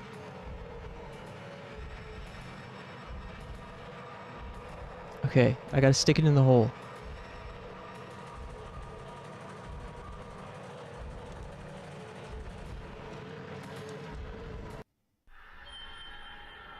Woo-wee!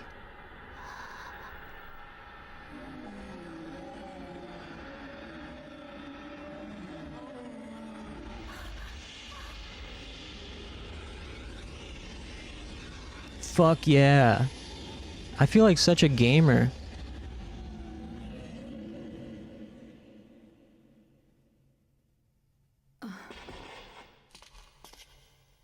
Lovely. Thank goodness.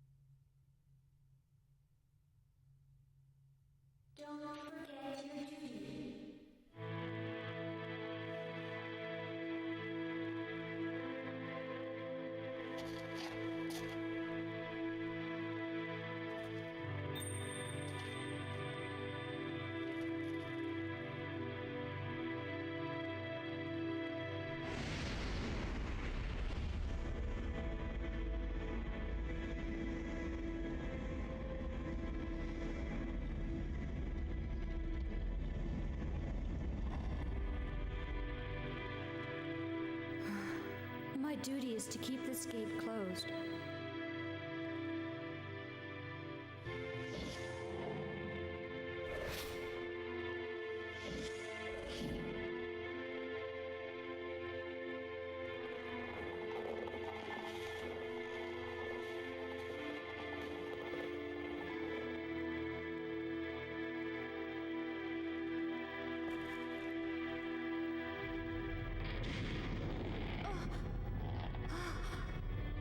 Leave this gate to me. The rest of you, hurry and escape. But what about you? I must stop the calamity, or else it will happen again. Don't worry about me. You must go.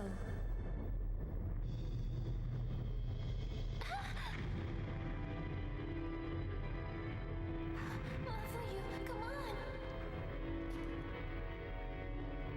Miku. I must stay. What are you saying? I think I can help her.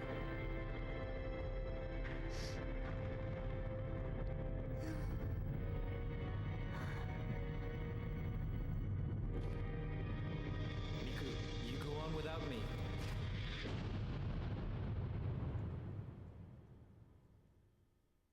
Miku.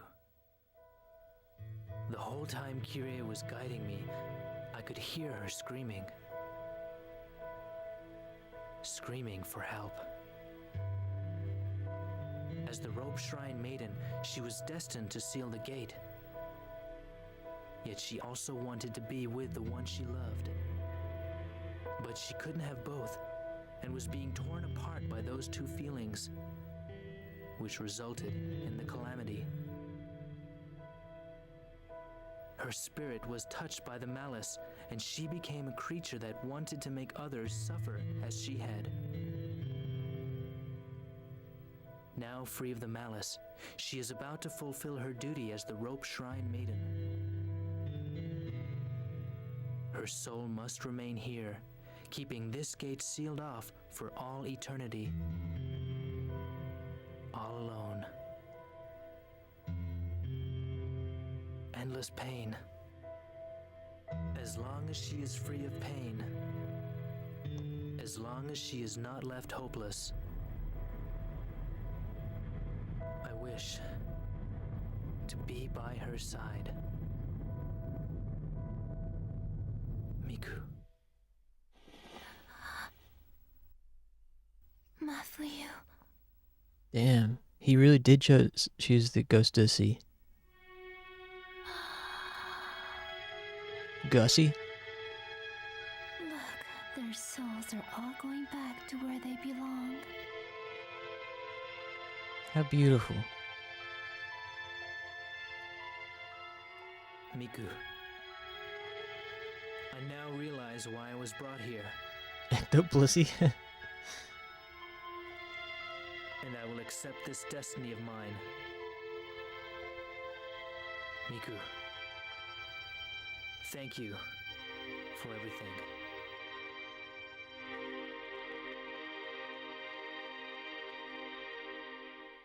Ever since that day, I stopped seeing things that other people don't see.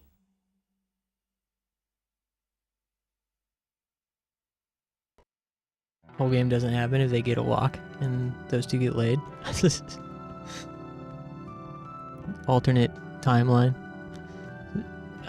Apparently, if you beat the game on Nightmare mode, the story is slightly different, and also there's a different ending. So maybe that's the scenario for Nightmare mode. Also, should we like watch the Nightmare mode ending? Rank E. Oh, brother. How embarrassing. Rank E for excellent. Battle mode is now added. Sound test.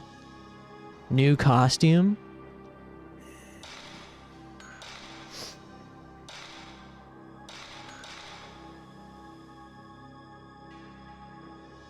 Wow, cool. I'm so glad that we saw it through to the end. I was so close to flushing this game, but I couldn't do it. Gamer cred ruined, I know.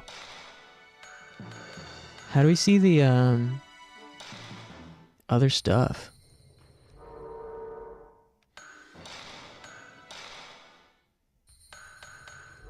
Where's like battle mode?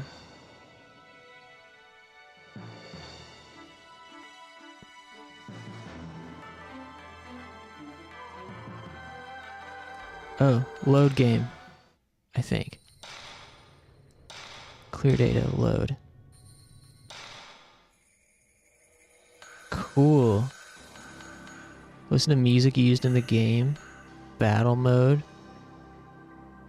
Story mode. Costume. Special 1. Chapter select. That's not unlocked yet. Let's check out this new costume. Game literally freezes on you and gives you the nerdy give you E. I know. How rude. Himuro. I don't care about this guy. Aw, man, we have to play through this guy again until we... just to see this new costume? I don't think so. I'm gonna just look up a picture. Do you guys want to watch the nightmare mode ending? Wonder if his group is still here.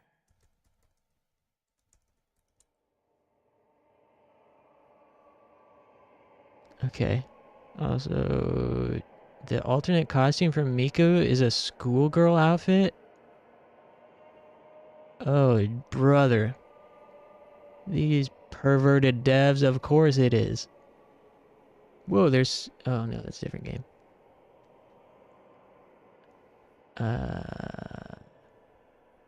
Fatal Frame. Costumes.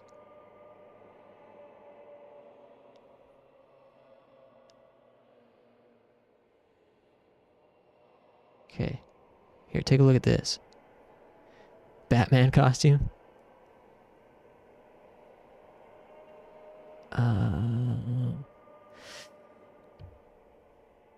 Where is it?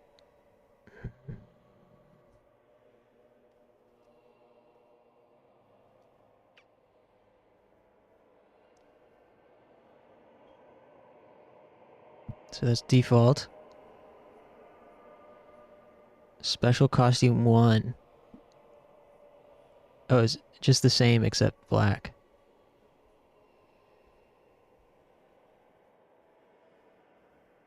Oh. This is how you get this on nightmare mode for the US version.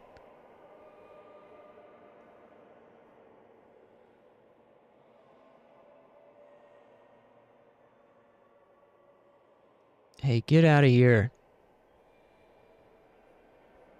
Special 2. Just purple.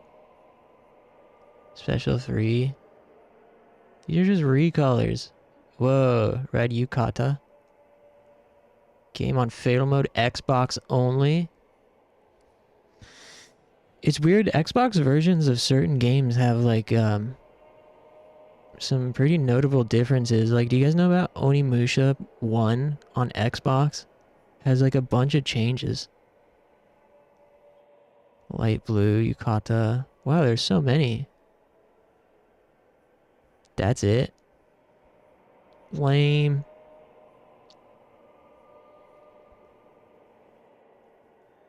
Yeah, where's the Mountain Dew fit? Alright, let's check out,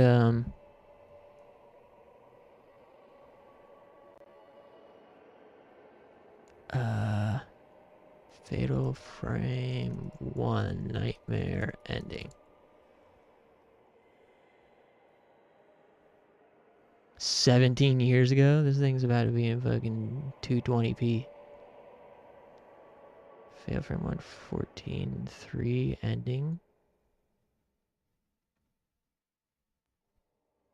Can I get one that's like, Fatal Frame Special Edition? I wonder what differences that has. Good ending on Nightmare difficulty.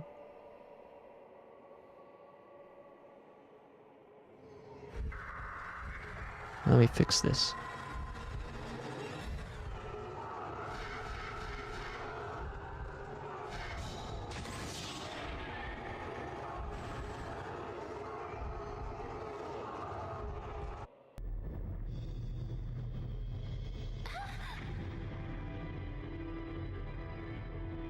More for you. Come on.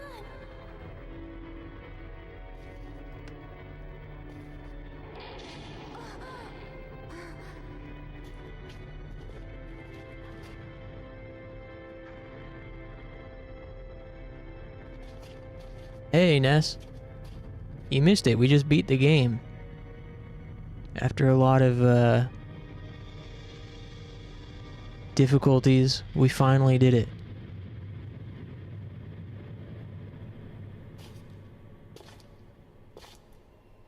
So you leave with your brother in the nightmare ending.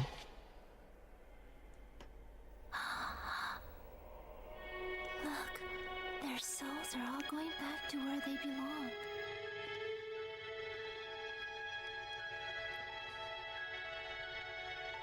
That's it. Yeah, Kyrie. she was always struggling for life.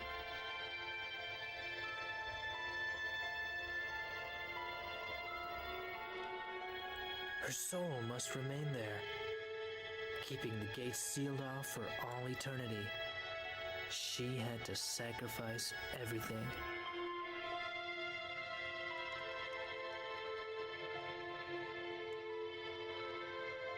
These souls may rest in peace, but her soul will always suffer, forever and ever.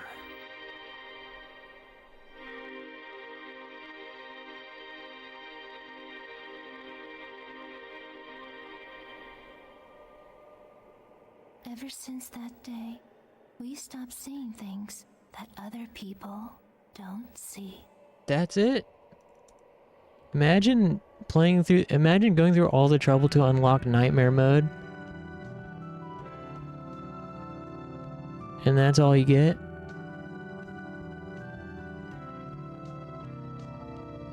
Good music. Alright, well what do we do now?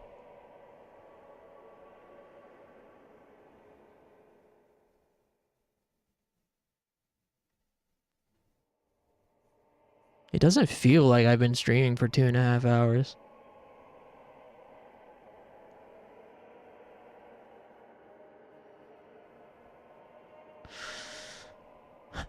So our options now are to Five Nights at Freddy's.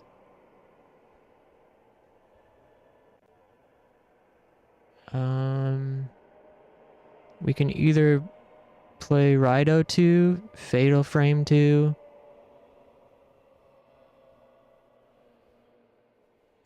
or call it a day. And I'll be back on Thursday. But I mean, I can sleep in tomorrow, so I'm down to play a little bit more of something. Mukbang? The game wants attention. I know, I see you. Mukbang 2. RAIDOU. Yeah, I mean, RAIDOU's pretty low pressure. We're in the middle of grinding to level 8. I'm down for a little bit of that. RAIDOU... Yeah. It feels like not the most fun game to watch. Because it is so grindy. Mindless leveling. Yeah. Alright, I'm down.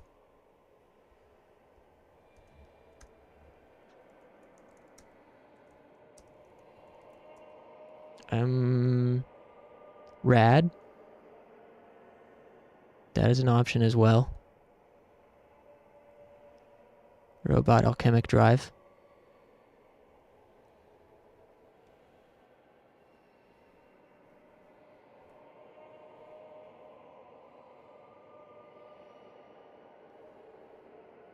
Rat feels like it's a bit noisy. Yeah, that's true. And I also might rage. Music is amazing. Don't crap that demons say is entertaining. All true. Alright.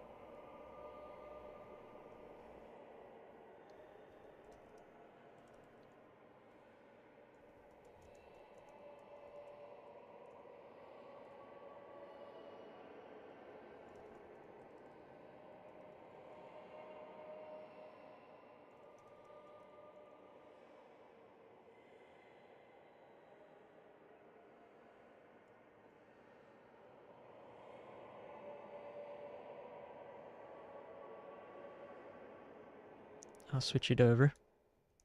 I'm down. Yeah, we finished Mahina. Did you miss it? Also, my alarm is going off to do my Duolingo.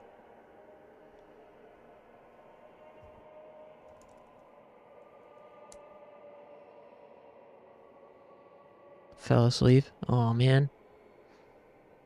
It was a really arduous task to beat that game. Night 3 was a pain. Night 4, the final night, was definitely a lot easier, except for the fact the game kept freezing during the final boss fight. Part of the puzzle was making the game not freeze, finding the fucking correct positioning. But sorry you missed it, Mahina. There's always the VOD. And I definitely want to make some content out of the playthrough. Either compile it just into a long play or like do some compilation shit with it. Hey Dave, welcome. How's it going, my friend? Thanks for joining, everyone.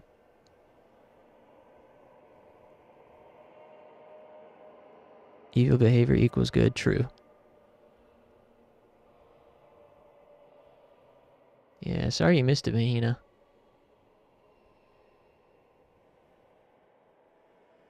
Be sure to check out the VOD for the final encounters. You didn't really miss a whole lot, to be honest. The ending felt a little bit underwhelming. But I will say I'm very excited to play Fatal Frame 2 now, with this context of the first one. Fatal Frame 2 is the only one I've played up until now. I mean, I haven't played all the way through it.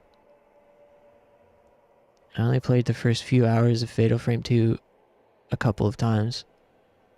But I think having the knowledge of Fatal Frame 1, the lore, and what it's being built off of will make it a lot more interesting. Could never be a scrub. Aw, thanks, Tim.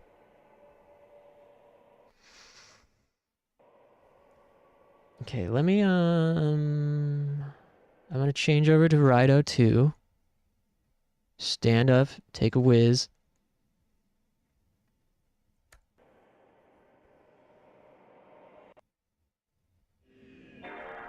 And I'll be back. Man, Fatal Frame is so sick. That was so awesome. That was a really great game. There's a lot of backtracking. Could have done with less of that, but it feels so good to have conquered that challenge.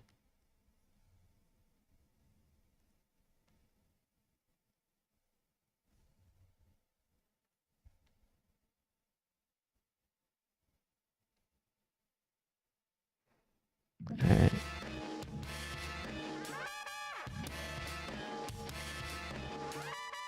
Gamer patience stat has increased. Yeah, I feel like way more of a gamer for doing that.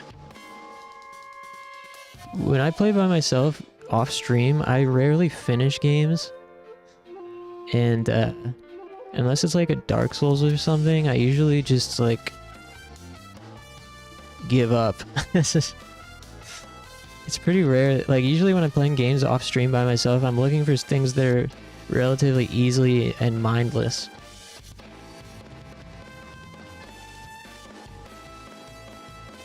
So it feels good to have completed a difficult task. I don't know what game. There's another game where I felt really satisfied after finishing it on stream. I actually got to remember what. And I was like, seems weird to be this, like, satisfied or, like, proud for beating a game. I actually got to remember what that was. Polar vortex cold? Yeah, it's super cold out here. Sucks. My gas and electricity bill is about to be through the roof. But yeah, let me stand up, stretch my legs, take a whiz, take a bite of a granola bar. And then we'll do some mindless RAIDOU 2 grinding. We gotta get to level 8 so we can get the Wind Angel. Throw on some tunes.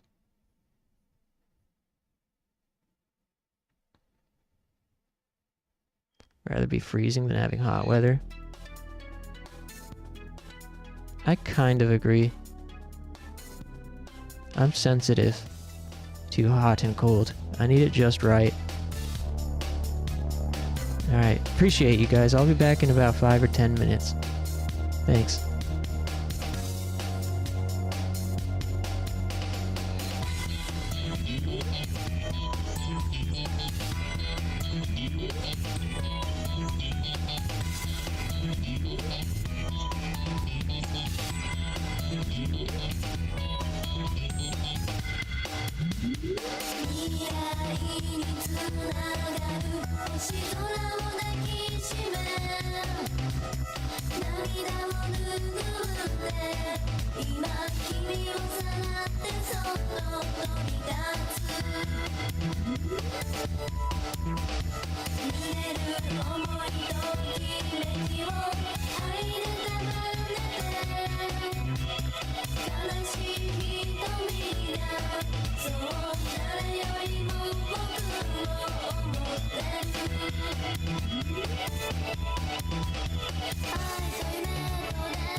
私は誘拐されたことがある。なぜなら私が赤い靴を履いていたからだ。私を連れ去った人の瞳にはバーコードが刻まれていた。世界の果てに彼はさらってきた女の子で小さな劇場を作り夢を語る。観客が誰一人いない波打ち際で私たちは100年の孤独を演じる。バーコードの彼は誰も知らない再生のメロディーを口ずさむ。私たちはどこに生まれ変わるのだろう。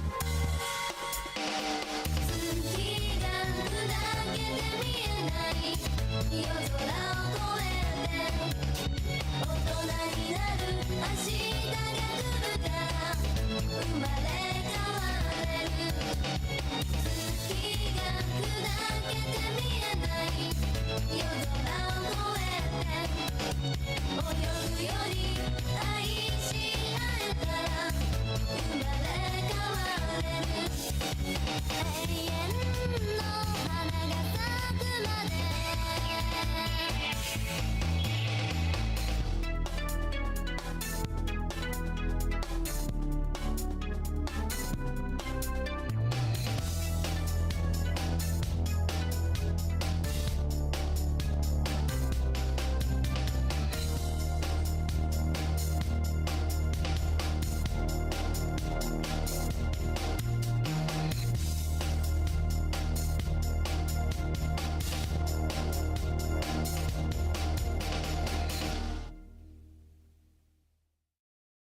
How did that break end up lasting so long? I feel like that felt like just a few minutes, but it's been what, like 12?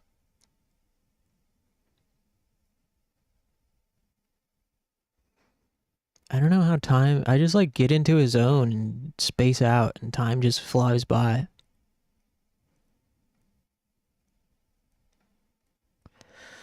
Dying? Well, let me feed you some gameplay. Open wide.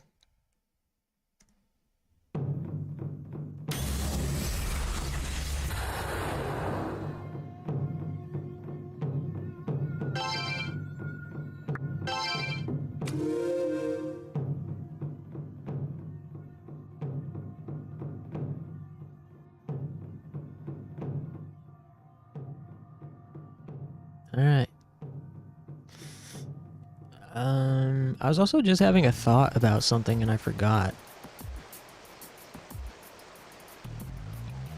Damn, what was I just thinking about? Life with ADD symptoms. ADHD symptoms. I feel self-conscious now claiming ADHD. Oh. Oh yeah. I had unlocked a memory of accidentally patroning a police bar on tour one time. My band stopped into this bar. I don't remember where it was. Must have been in New Jersey somewhere. I was living in Philly at this time, years ago. And we stopped into this bar and like after, 15 minutes of being there, we slowly came to the realization like, oh, this is a cop bar. And we like stuck out like a sore thumb. Not like that we were dressed flamboyantly at all, but I remember one of the guys at the bar was talking to us and he's like, oh, you live in Philly? Oh, you gotta get out of there. It's not safe. It's not safe there in Philly. I'm like, what? It's fine. I mean, yeah, there are definitely parts of it that are not safe. But not the entirety of Philly. Do some grinding.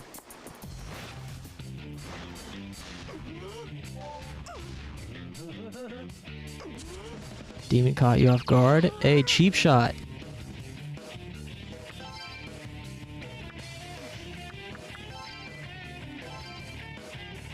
Fire ice. We gotta level up our other guys is the thing.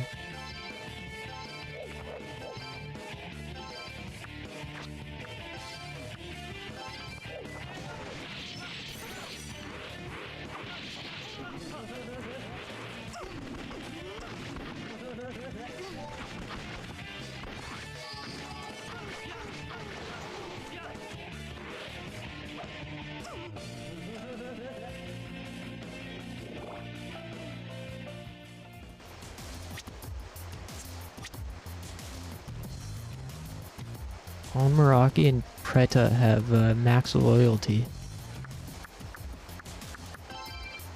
We need to switch them out for guys that don't have max loyalty. An onion dumpling? He is. He's my little onion dumpling.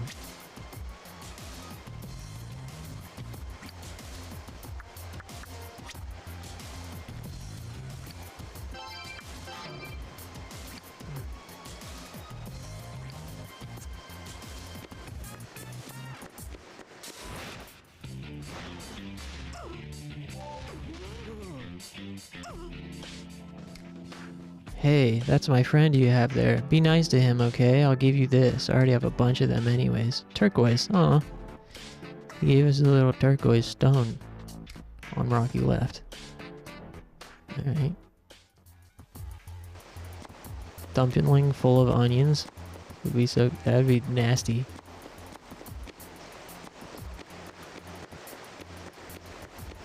This is the gameplay you guys wanted, right? Running around in circles.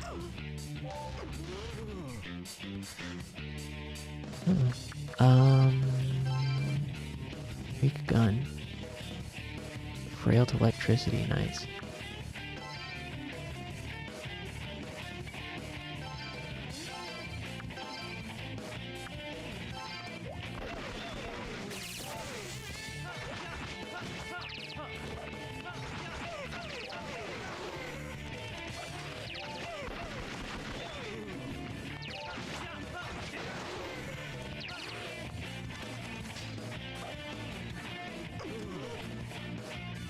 What else is there to talk about?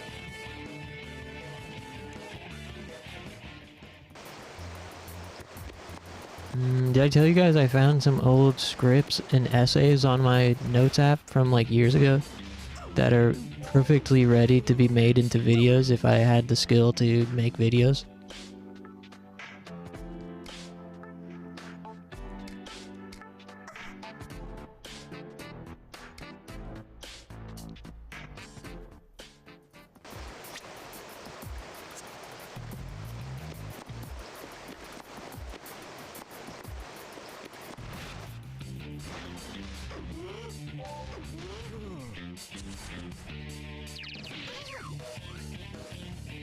RAIDOU took damage. Hey, that hurt.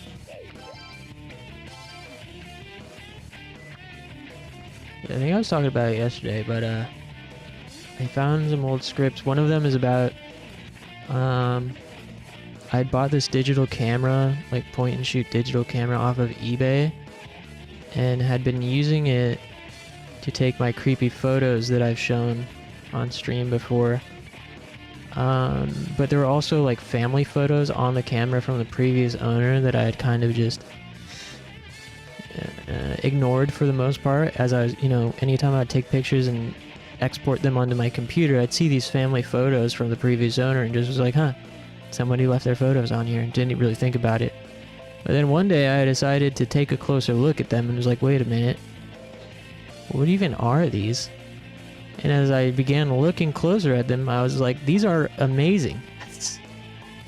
And they're so mundane, but the way that the vibe, the way they look is so artistic, but unintentionally so. And I actually did post them on my personal Instagram at one point, and like wrote a big long caption that ended up being this essay script thing about memory and nostalgia and living vicariously through other people, and how time fades away, and eventually you need to appreciate the mundane aspects of life, because someday that might be all you have left. Like someday your memories will fade, and what will be left, it's possible that is just sitting around, is the final memory you have. And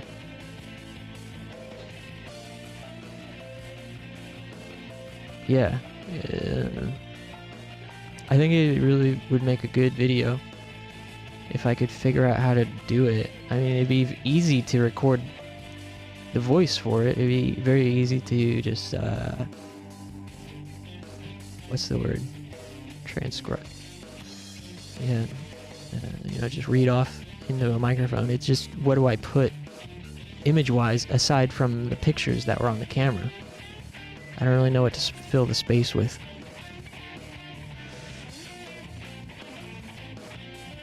I think you'd be quite successful if you did essays on YouTube. Oh, thanks. I think I have things to say. It's just, it's really hard for me to complete essays when the time passes. And I don't write as much as I used to, because now I talk myself tired on stream. But yeah, that was one of them. Another one was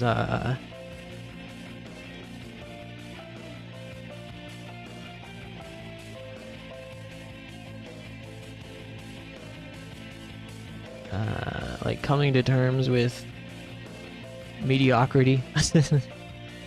Like Like, yeah, a lot of these are about time.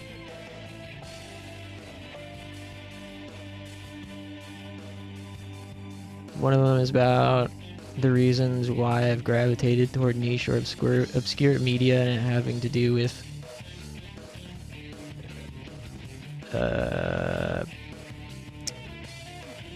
like a contradicting sense of alienating myself while also wanting to be noteworthy or stand out.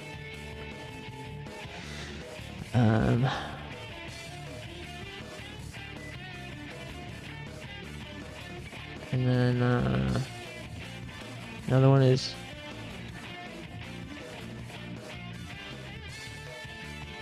just yeah, thinking about how many people are in the world, and kind of just root like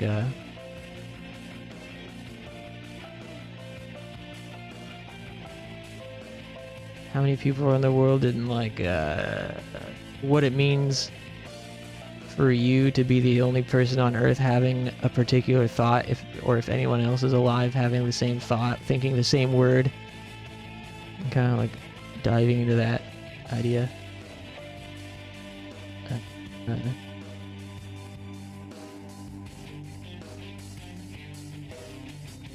Another one was about, yeah, my teenage years and a particular romance that I had, which I actually have talked about that on stream before, about how my teen years were such a movie. And I talked about that particular like short romantic, non-romantic relationship I had that really stuck with me. Frank was there for that. I don't know if you remember that at all, but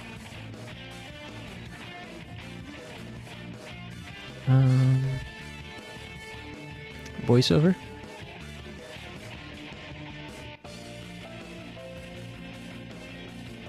Do you remember what game we were playing when we talked about all that?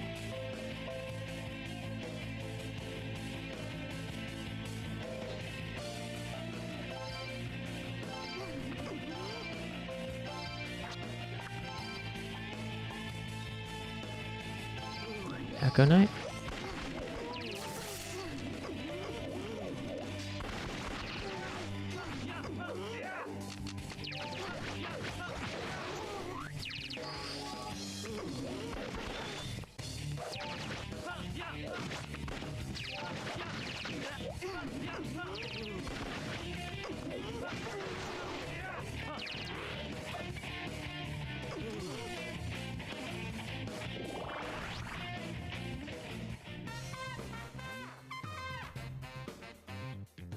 Yeah, I don't remember. It feels so long ago.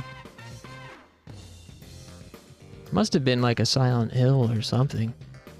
We played so much Silent Hill in a short amount of time. Brought Rice Krispie treats? Hell yeah. Let me get a bite. You guys remember Rice Krispie treat cereal? I used to love that as a child.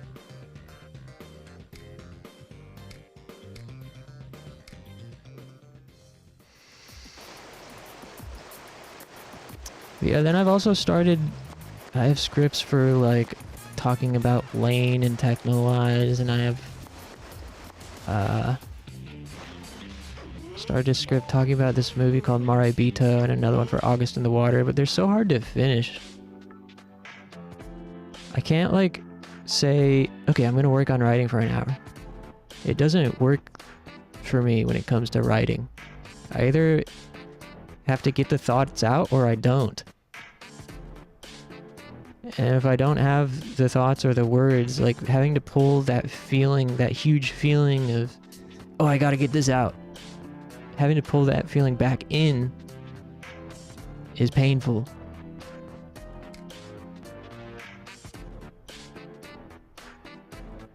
For me, like having to write shit down is, the purpose is to get it out of me. And it's also hard writing about things that are more objective, like a film. I feel like I have to have my eyes in two different places at once. One is like looking at this object that's like a inanimate object and having to describe it accurately. And then the other is having to think about the feelings that I'm trying to express. Like abstract writing is so much easier, whether it's like poetry or lyrics. It's really difficult for me to write a structured essay about a thing that exists and is real.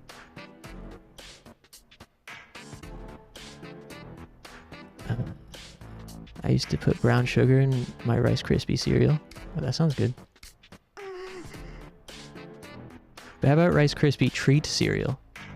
There's Rice Krispie cereal, of course, and then there's also Rice Krispie treat cereal. As a writer, I get that feeling. However, I never wrote anything down, anything really meaningful, like you were describing. What kind of writing do you do, Randy? I'm always interested in how, like, people write. Especially essays. I just, like, don't get it.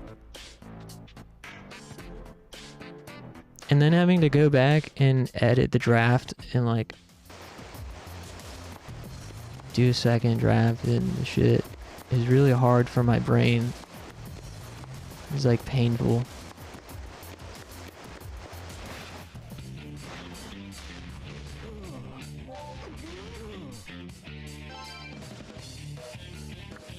I also think if I read more, it might be easier. I should get back into reading books.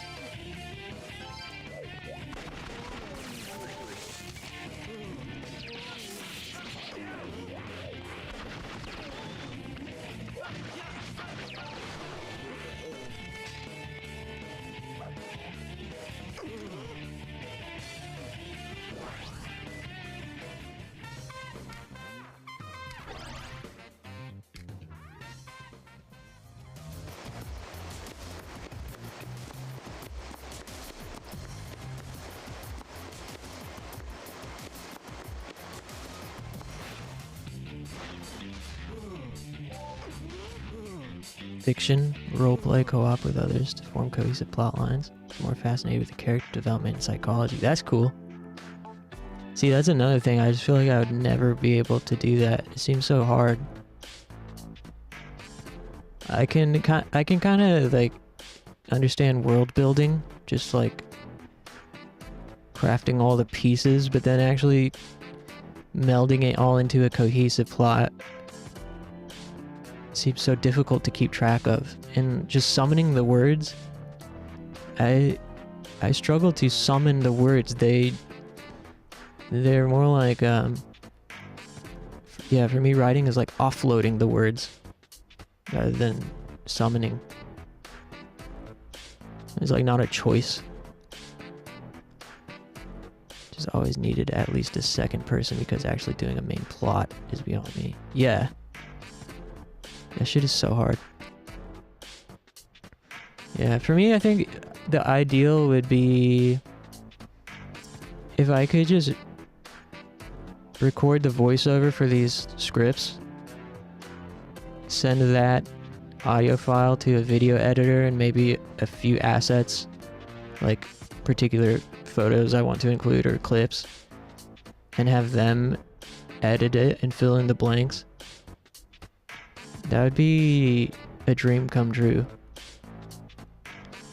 Well, now ain't that a sight? I thought I saw a familiar face. My old friend, good old Masahide. Hope he ain't too much trouble for you. Here's a little treat for you.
Right, level 7.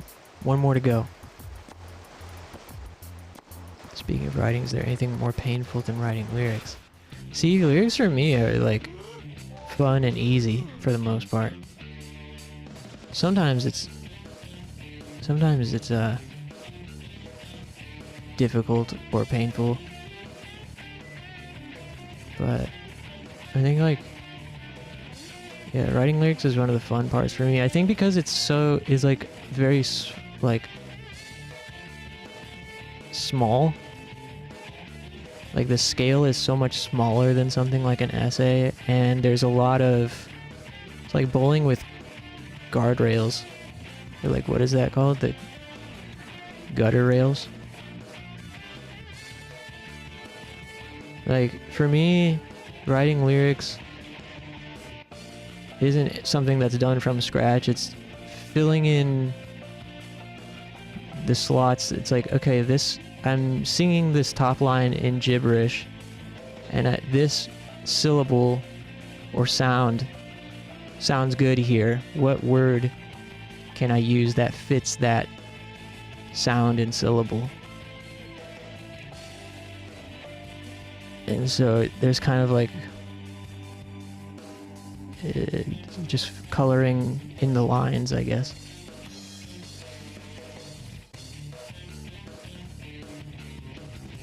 And I also find it easier to like write from a feeling or concept. So there's a lot of more kind of like waypoints for me when I write lyrics. Waypoints on the mini map.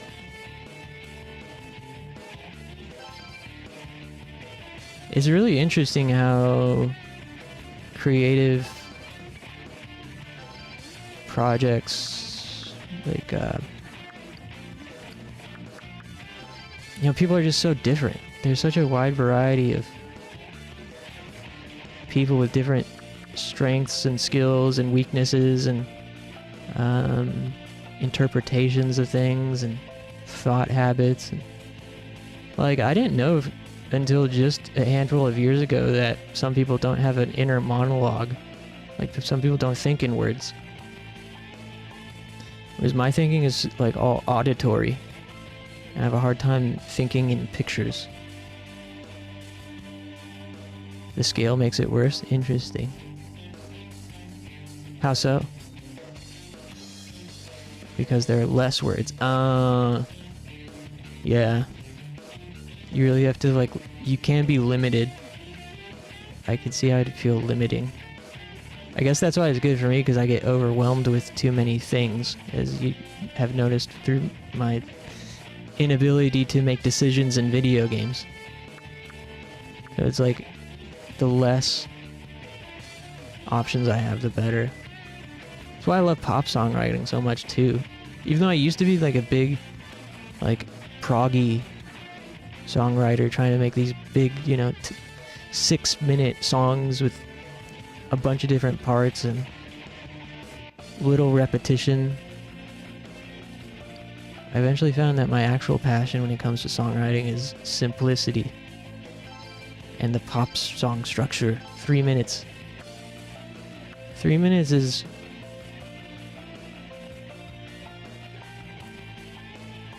God's song length of choice. I feel like, yeah, a 3-minute song is perfect.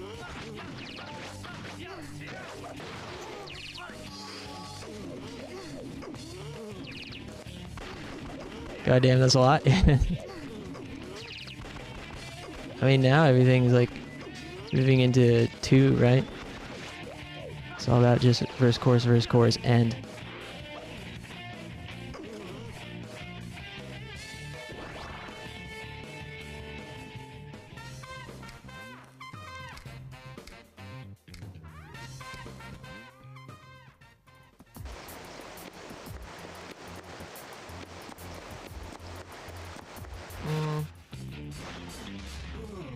I will say though, with lyrics, it does become challenging to not say the same words over and over.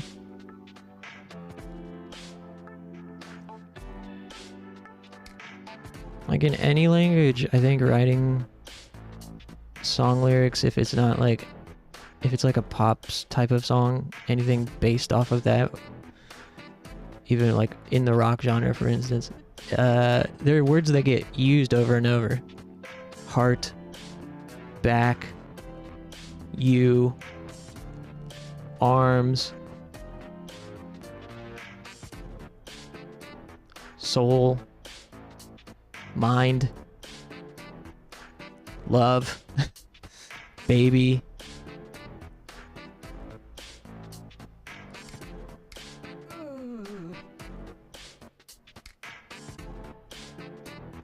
For me though, a lot of it was like just accepting that and embracing embracing the redundancy. Like, if you think about some of the best bands of all time, Linkin Park, Ramones, their best albums are full of songs that are the same song. I always say a good song is worth writing twice. Like, listen to Hybrid's Theory. All those songs are literally the same like, literally the same, almost. But it works. It's a formula. I think that's how you develop a signature and a formula that is, like, you. Rather than being like, oh, I'm doing the same thing again. I gotta do it differently because... why? I gotta prove how versatile I am? You're like, no, dude. Now you're writing for you rather than writing for the song. Like, you gotta serve the song. You gotta write in service of the song. Sometimes.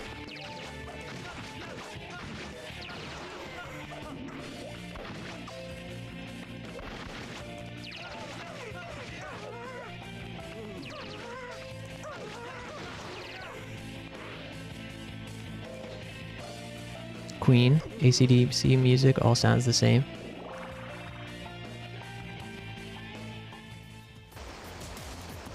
That's right. Bro simping for the song.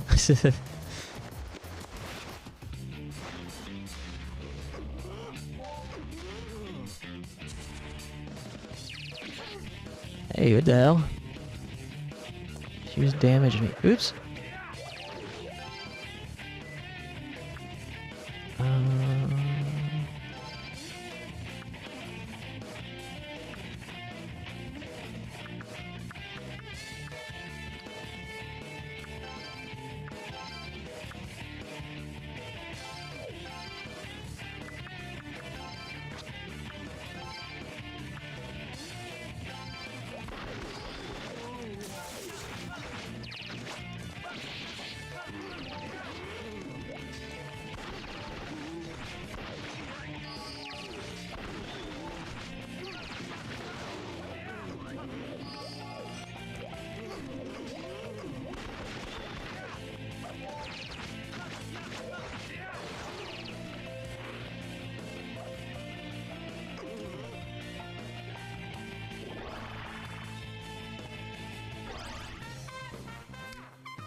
Let's hang out more, okay?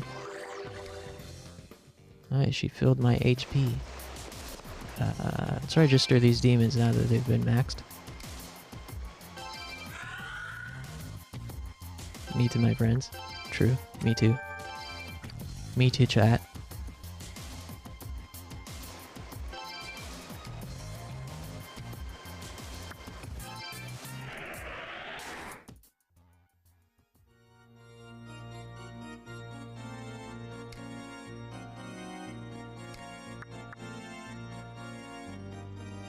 Do you guys have inner monologues? Like, do you think in words and sounds? Or do you think in, like, vague blobs. I was trying to understand how my friends who don't have inner monologues think, and I couldn't. I just didn't get it. Used to talk out loud. Yeah, one of my friends who doesn't have an inner monologue says he talks out loud all the time to himself. And I talk out loud, but inside of my mind out loud.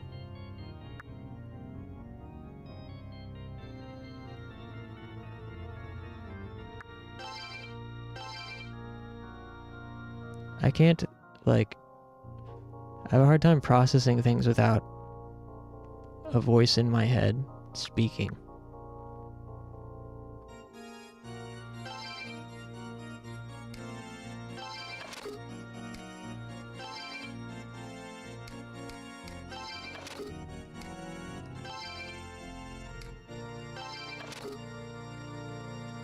Talk out loud at times, don't even realize I do it.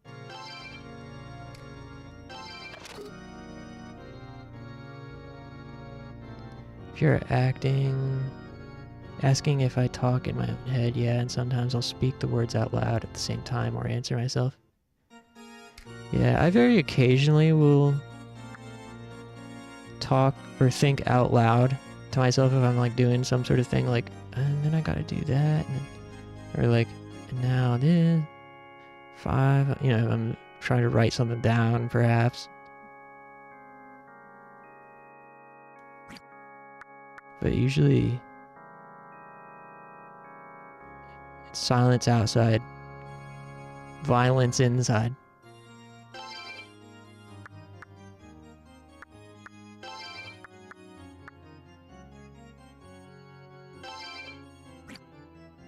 Whoa, sexy, oh, sexy voice.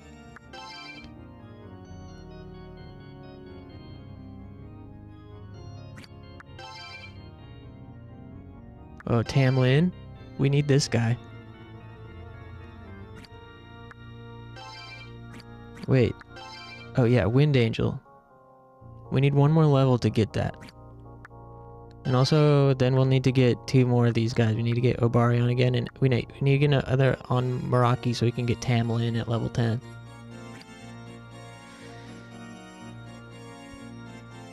Okay, we just need one more level. Usually only monologue out loud if I'm doing something that requires a lot of focus, like using parts of my brain and reroutes the words to my mouth. Yeah, totally.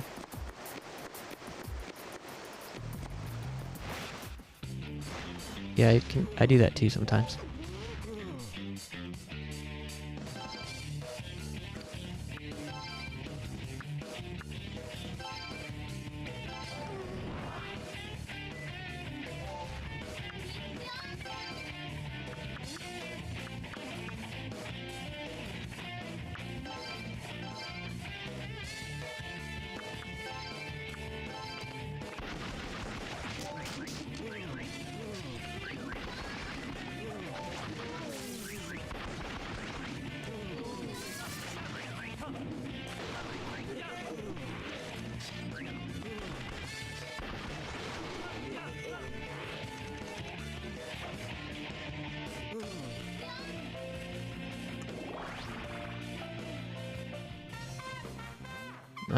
Oh wait.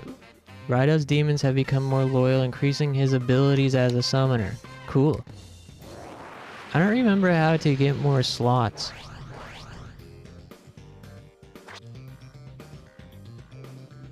Looks like you're getting better at summoning, Hatsune.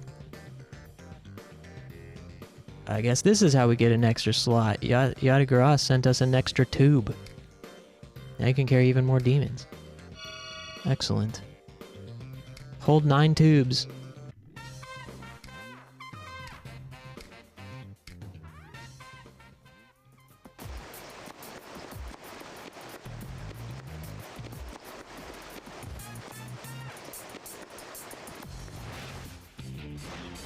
VTuber debut complete.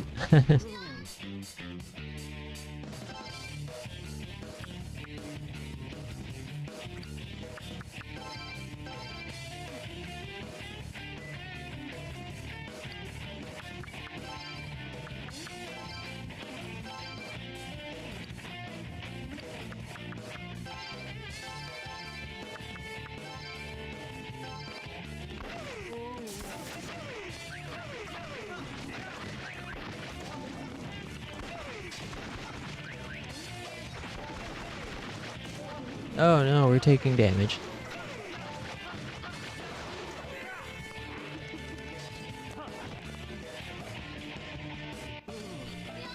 How did VTubers happen? How did we get to this point?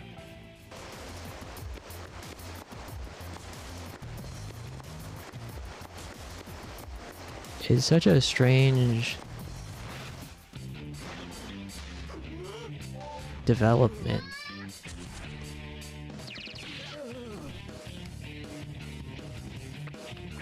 Oops, wrong button.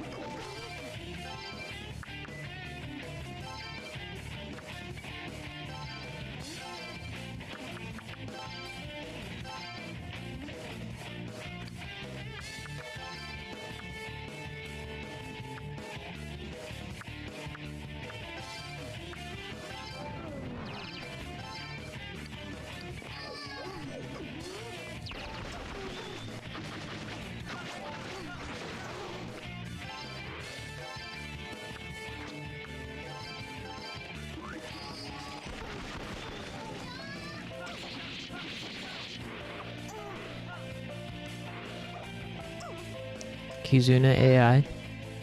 Did you guys hear Trump is like planning to invest a bunch of resources into AI? And he also pardoned the Silk Road guy. That's kind of cool.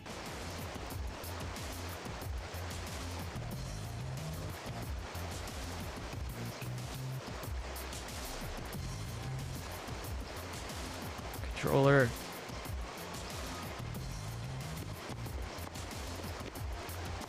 Cyberpunk Trump. Investing into AI. Pardoning the deep web drug smuggler kingpin. That's what I heard. I don't know if it's true or if there's some sort of like what's the word?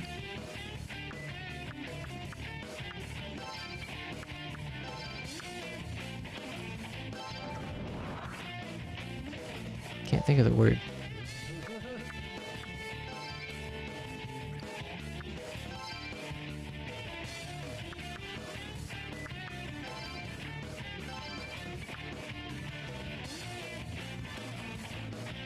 What is it when there's a thing with like an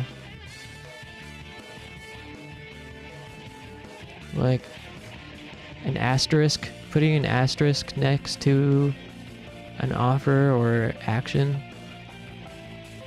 The fuck, I can't think of the word.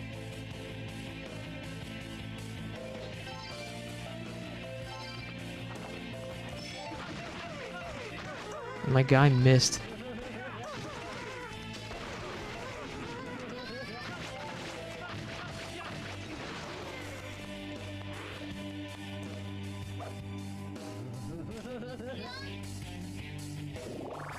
Not discrepancies, but it kind of sounds like that.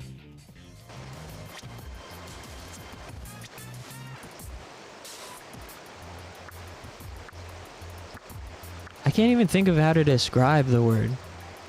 Isn't that crazy? That's how language, like, being a native speaker of a particular language, sometimes you don't even know the definition or know how to explain the word with other words.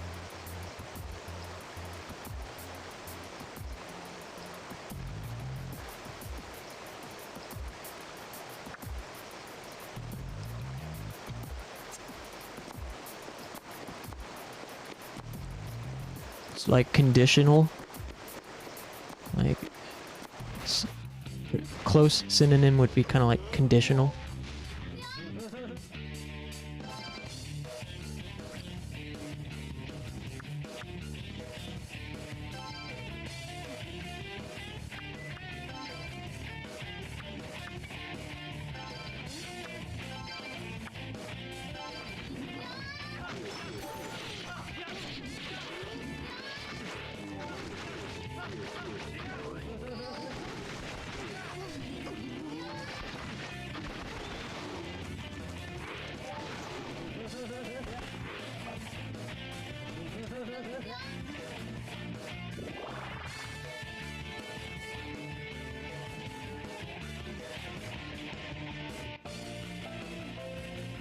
Contingencies.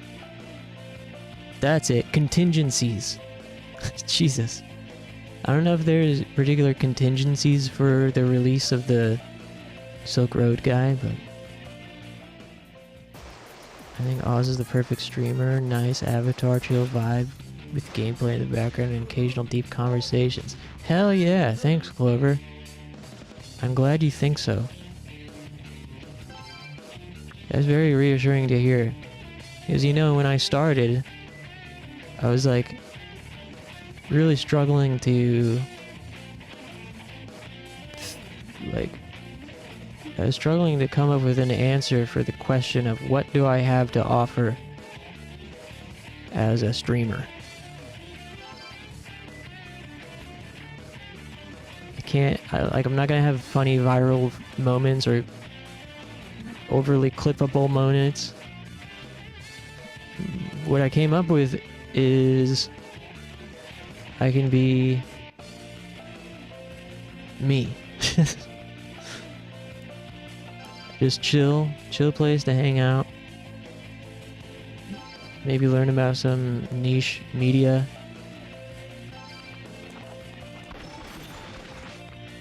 Laugh occasionally. I'm not the funniest guy out there, but I like to laugh for sure.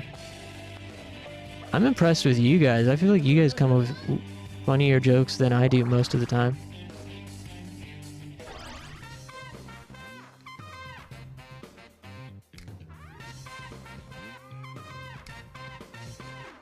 Nice company to have. Likewise, my friend. Queso? Who's that? Love the aesthetics? Cool. I'm glad. I did feel like that is something I can offer that's a little bit different. Is having a particular aesthetic that I don't think is very common.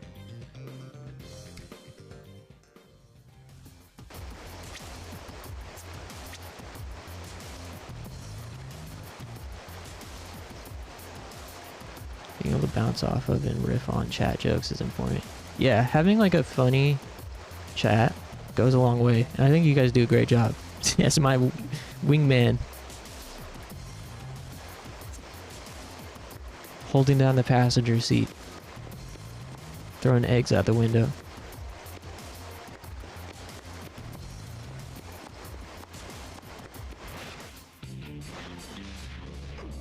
Although I will say with this game, I feel like perhaps going forward, if we continue with it for more sessions, I might need to do grinding off stream sometimes. Otherwise, it's gonna be so much of this. Okay, so the famous streamer, he's funny, plays Roblox, nice. Really loud but funny streamer on Twitch. Usually I hate streamers that scream, but I like him. Cool. Yeah, the only other streamer I watch on a pretty regular basis is Avoiding the Puddle. I take a lot of inspo from him, even like certain vocabulary and like speaking mannerisms I accidentally fall into sometimes.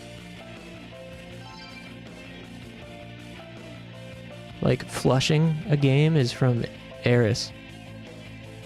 That's from Avoiding the Puddle. Not that he invented it or anything, but anytime he's like trashes a game, he has like a flush sound.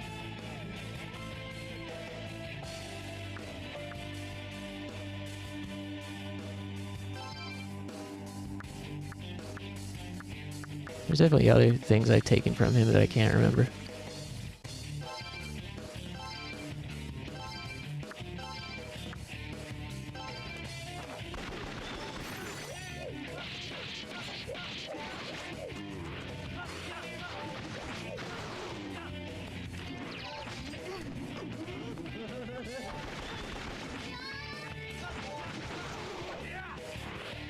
He does yell and scream sometimes. But he's so funny. He's just like... It's like he was born to stream. He's also been doing it for damn near 15 years. But another thing I really like about him is he's been using the same shitty broken webcam streaming in 720p for so long. And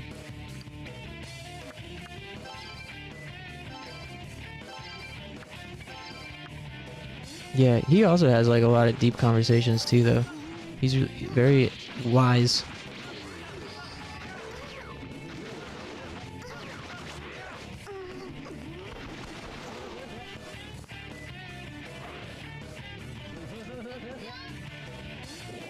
Finally, level 8.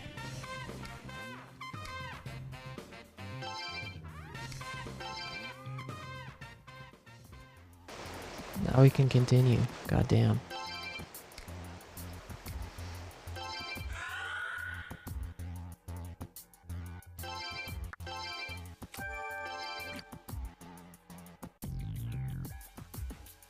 I will probably have to hop off soon.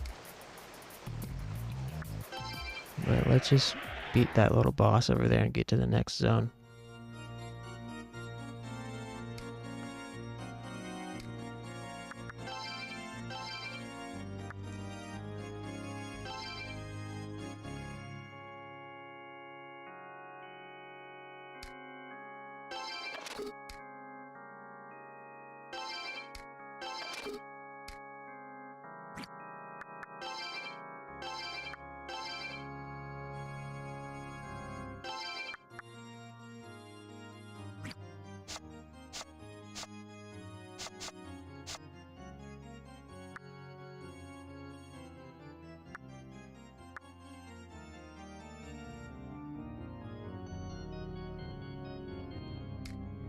Wind Angel. Ready to fuse. You just pile on everything you got in those tubes, alright? I'll fuse with all of them. Wow. If you don't stop fusing me, I'll wet my bed. You heard the man. Stop fusing him.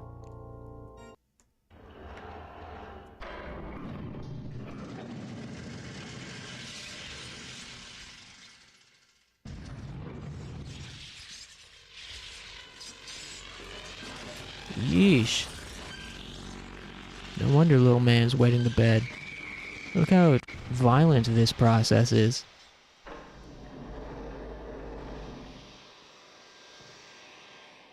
I am Wind Angel.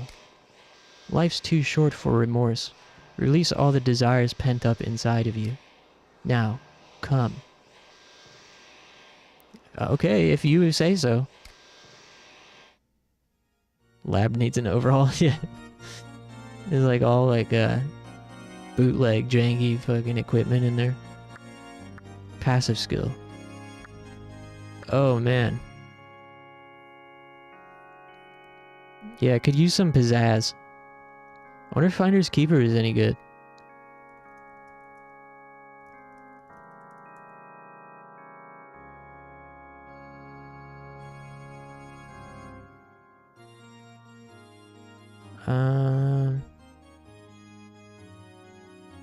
Soup crisp grilled cheese combo. That's awesome. That sounds so good.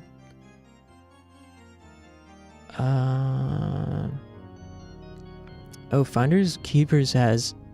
It's not random. There are...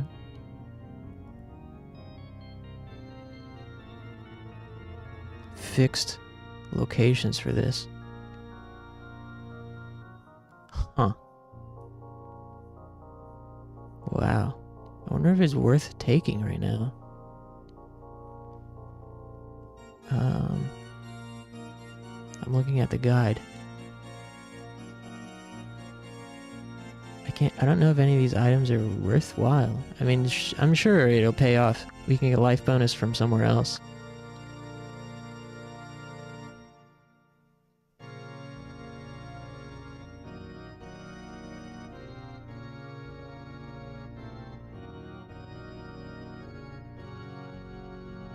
Demon to High Luck and Finder's Keeper.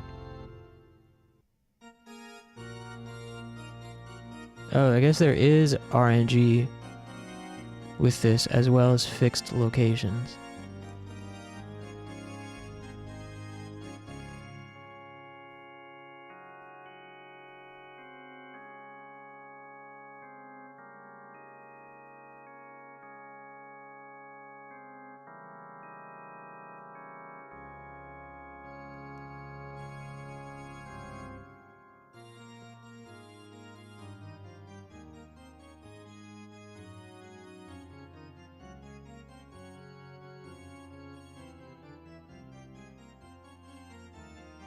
Okay.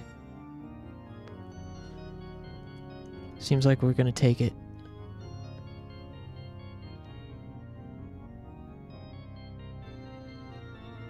Let's take it. Oh, we could take both. Jesus.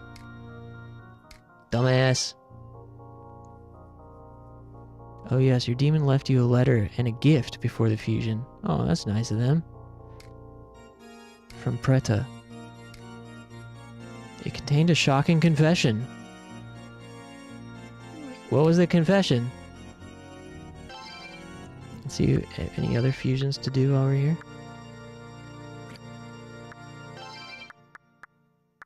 No. Enku? Ew.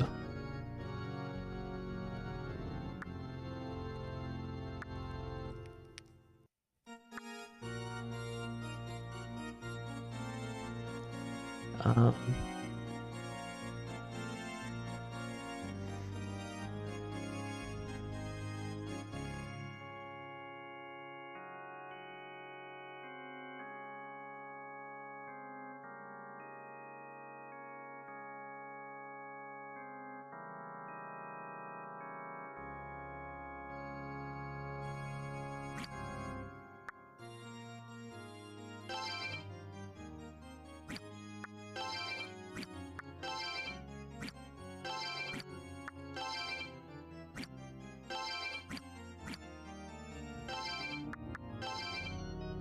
Seems like we ought to take this guy too. Yeah, why not?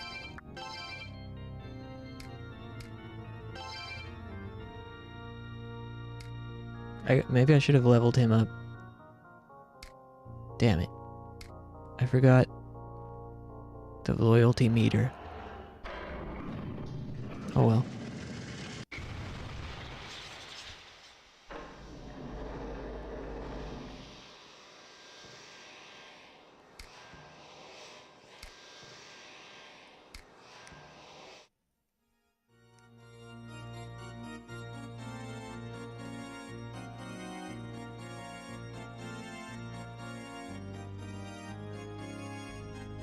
Okay.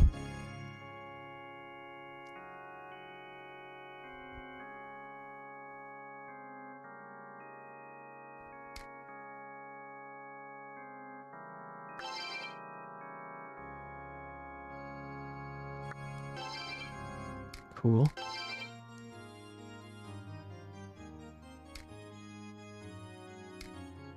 Letter from Obarion. The words in it were stained with tears and illegible. Oh my goodness. Poor guy. Can you believe that? What did we do to him?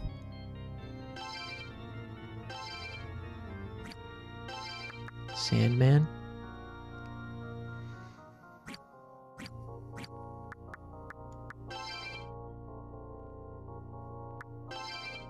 Leaving letters pre-fusion. Yeah, it seemed like the guy didn't want to go. Poor guy.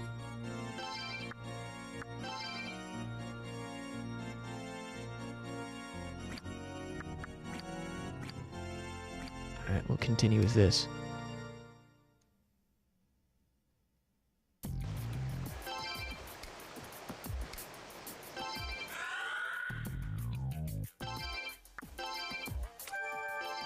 Now we can take this wind tunnel and then go beat that boss over there and we'll be done with this zone.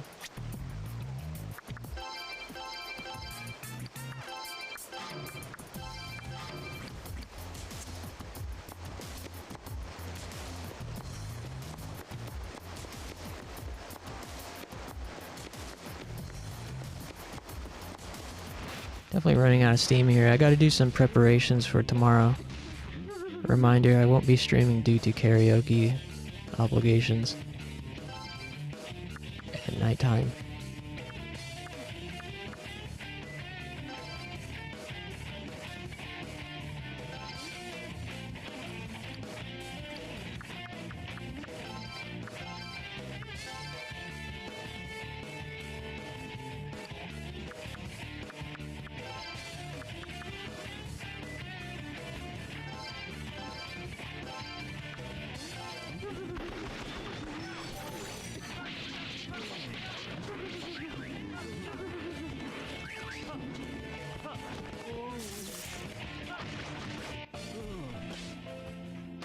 Oh, this guy's starting to try to fucking chat us up. Wait a second, Sonny. You're beating up an old man. How about a little mercy, huh? Alright, show mercy. What do you offer me? Very good. Someone raised you with some good sense. Taking care of your elders is important stuff. I like youngsters like you. Youngsters? I'll join you. Hey, what? I didn't invite you, but okay. Well, Sonny, I'm a Volt Order Demon Koro Poker. Real pleasure to meet you.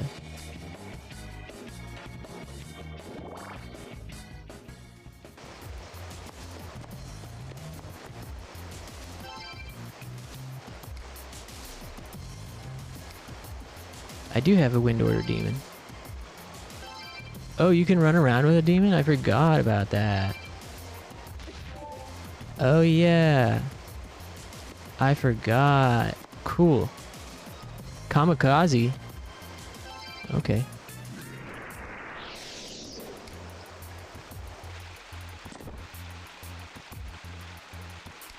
Blink of an eye.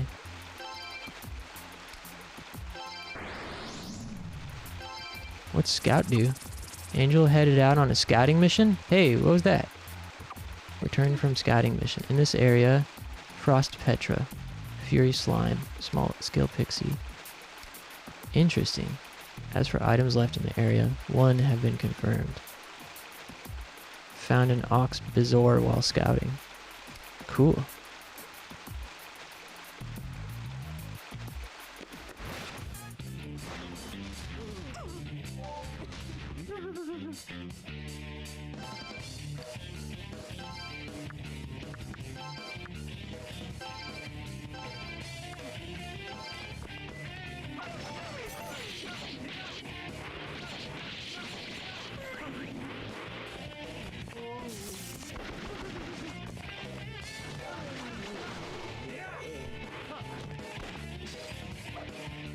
Well done. I like our angel. That is kind of the cool thing about this game, is seeing all the demons with 3D models in real-time combat is pretty satisfying.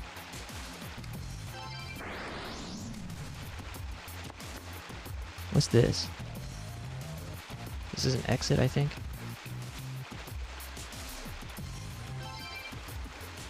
Persons unknown have created a connection between the world and Dark Realm and possibly use to escape. No. Not ready to leave yet. What's this?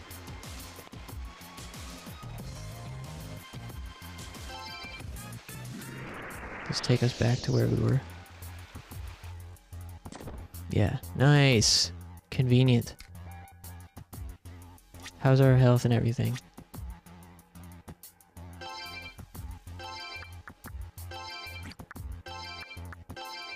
Heal up. Now let's fight this boss real quick. I don't think it's much of a boss, but...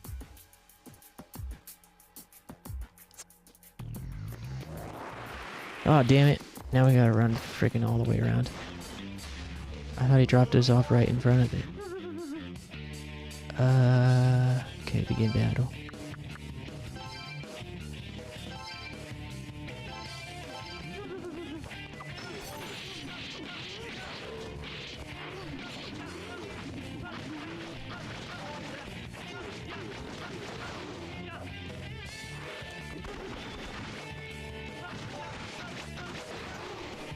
Yeah. I like how she gives a thumbs up.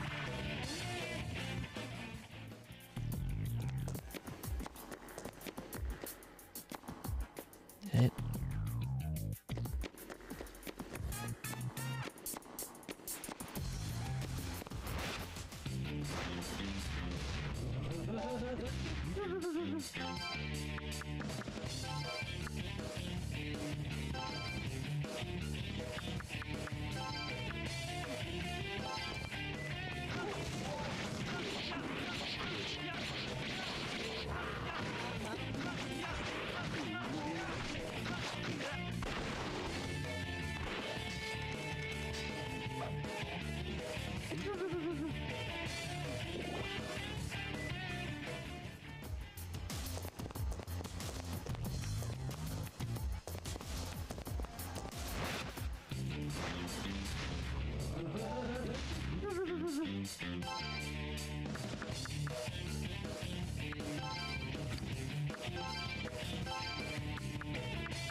Oops.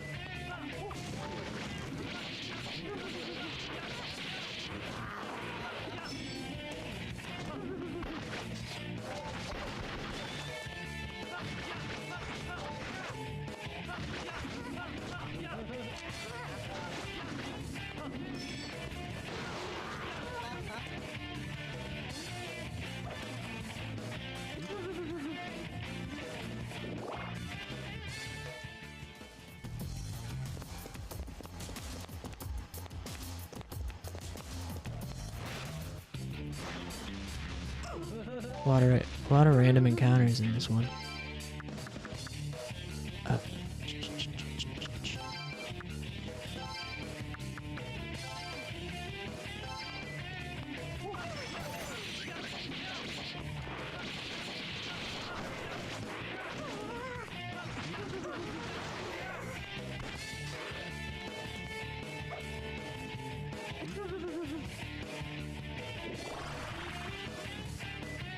Max loyalty. Force resist. Oh man. Seems like force resist would do better than life bonus.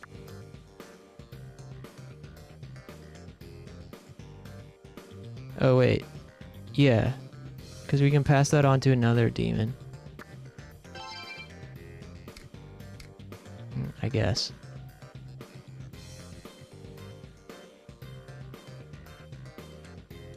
Could probably get life bonus elsewhere.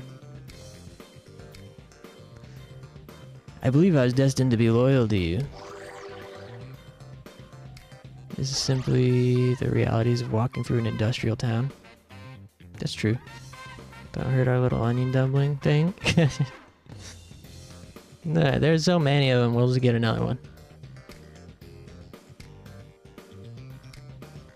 Jeez, you got some hard bark on you, kiddo. Watching you lights a little fire in this tired old heart of mine.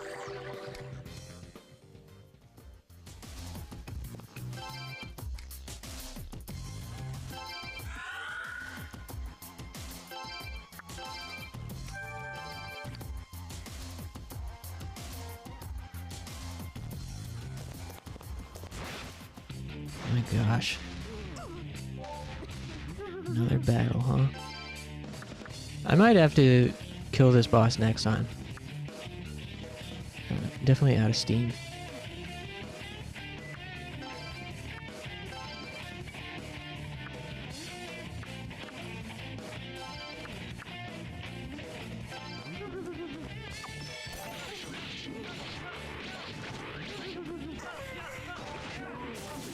Ooch.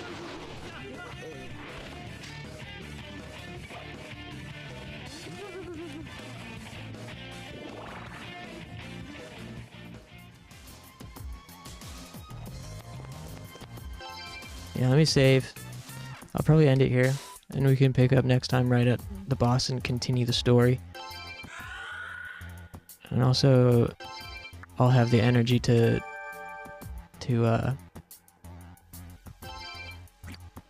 manage the fusioning shit, because we probably got to do a little bit more of that too. Also shambling towards bed. Sure, I don't have any demon dreams. Yeah, I mean, sleep with your camera right next to you and you should be fine. I always, even in my dreams, I'm edging towards maximum value.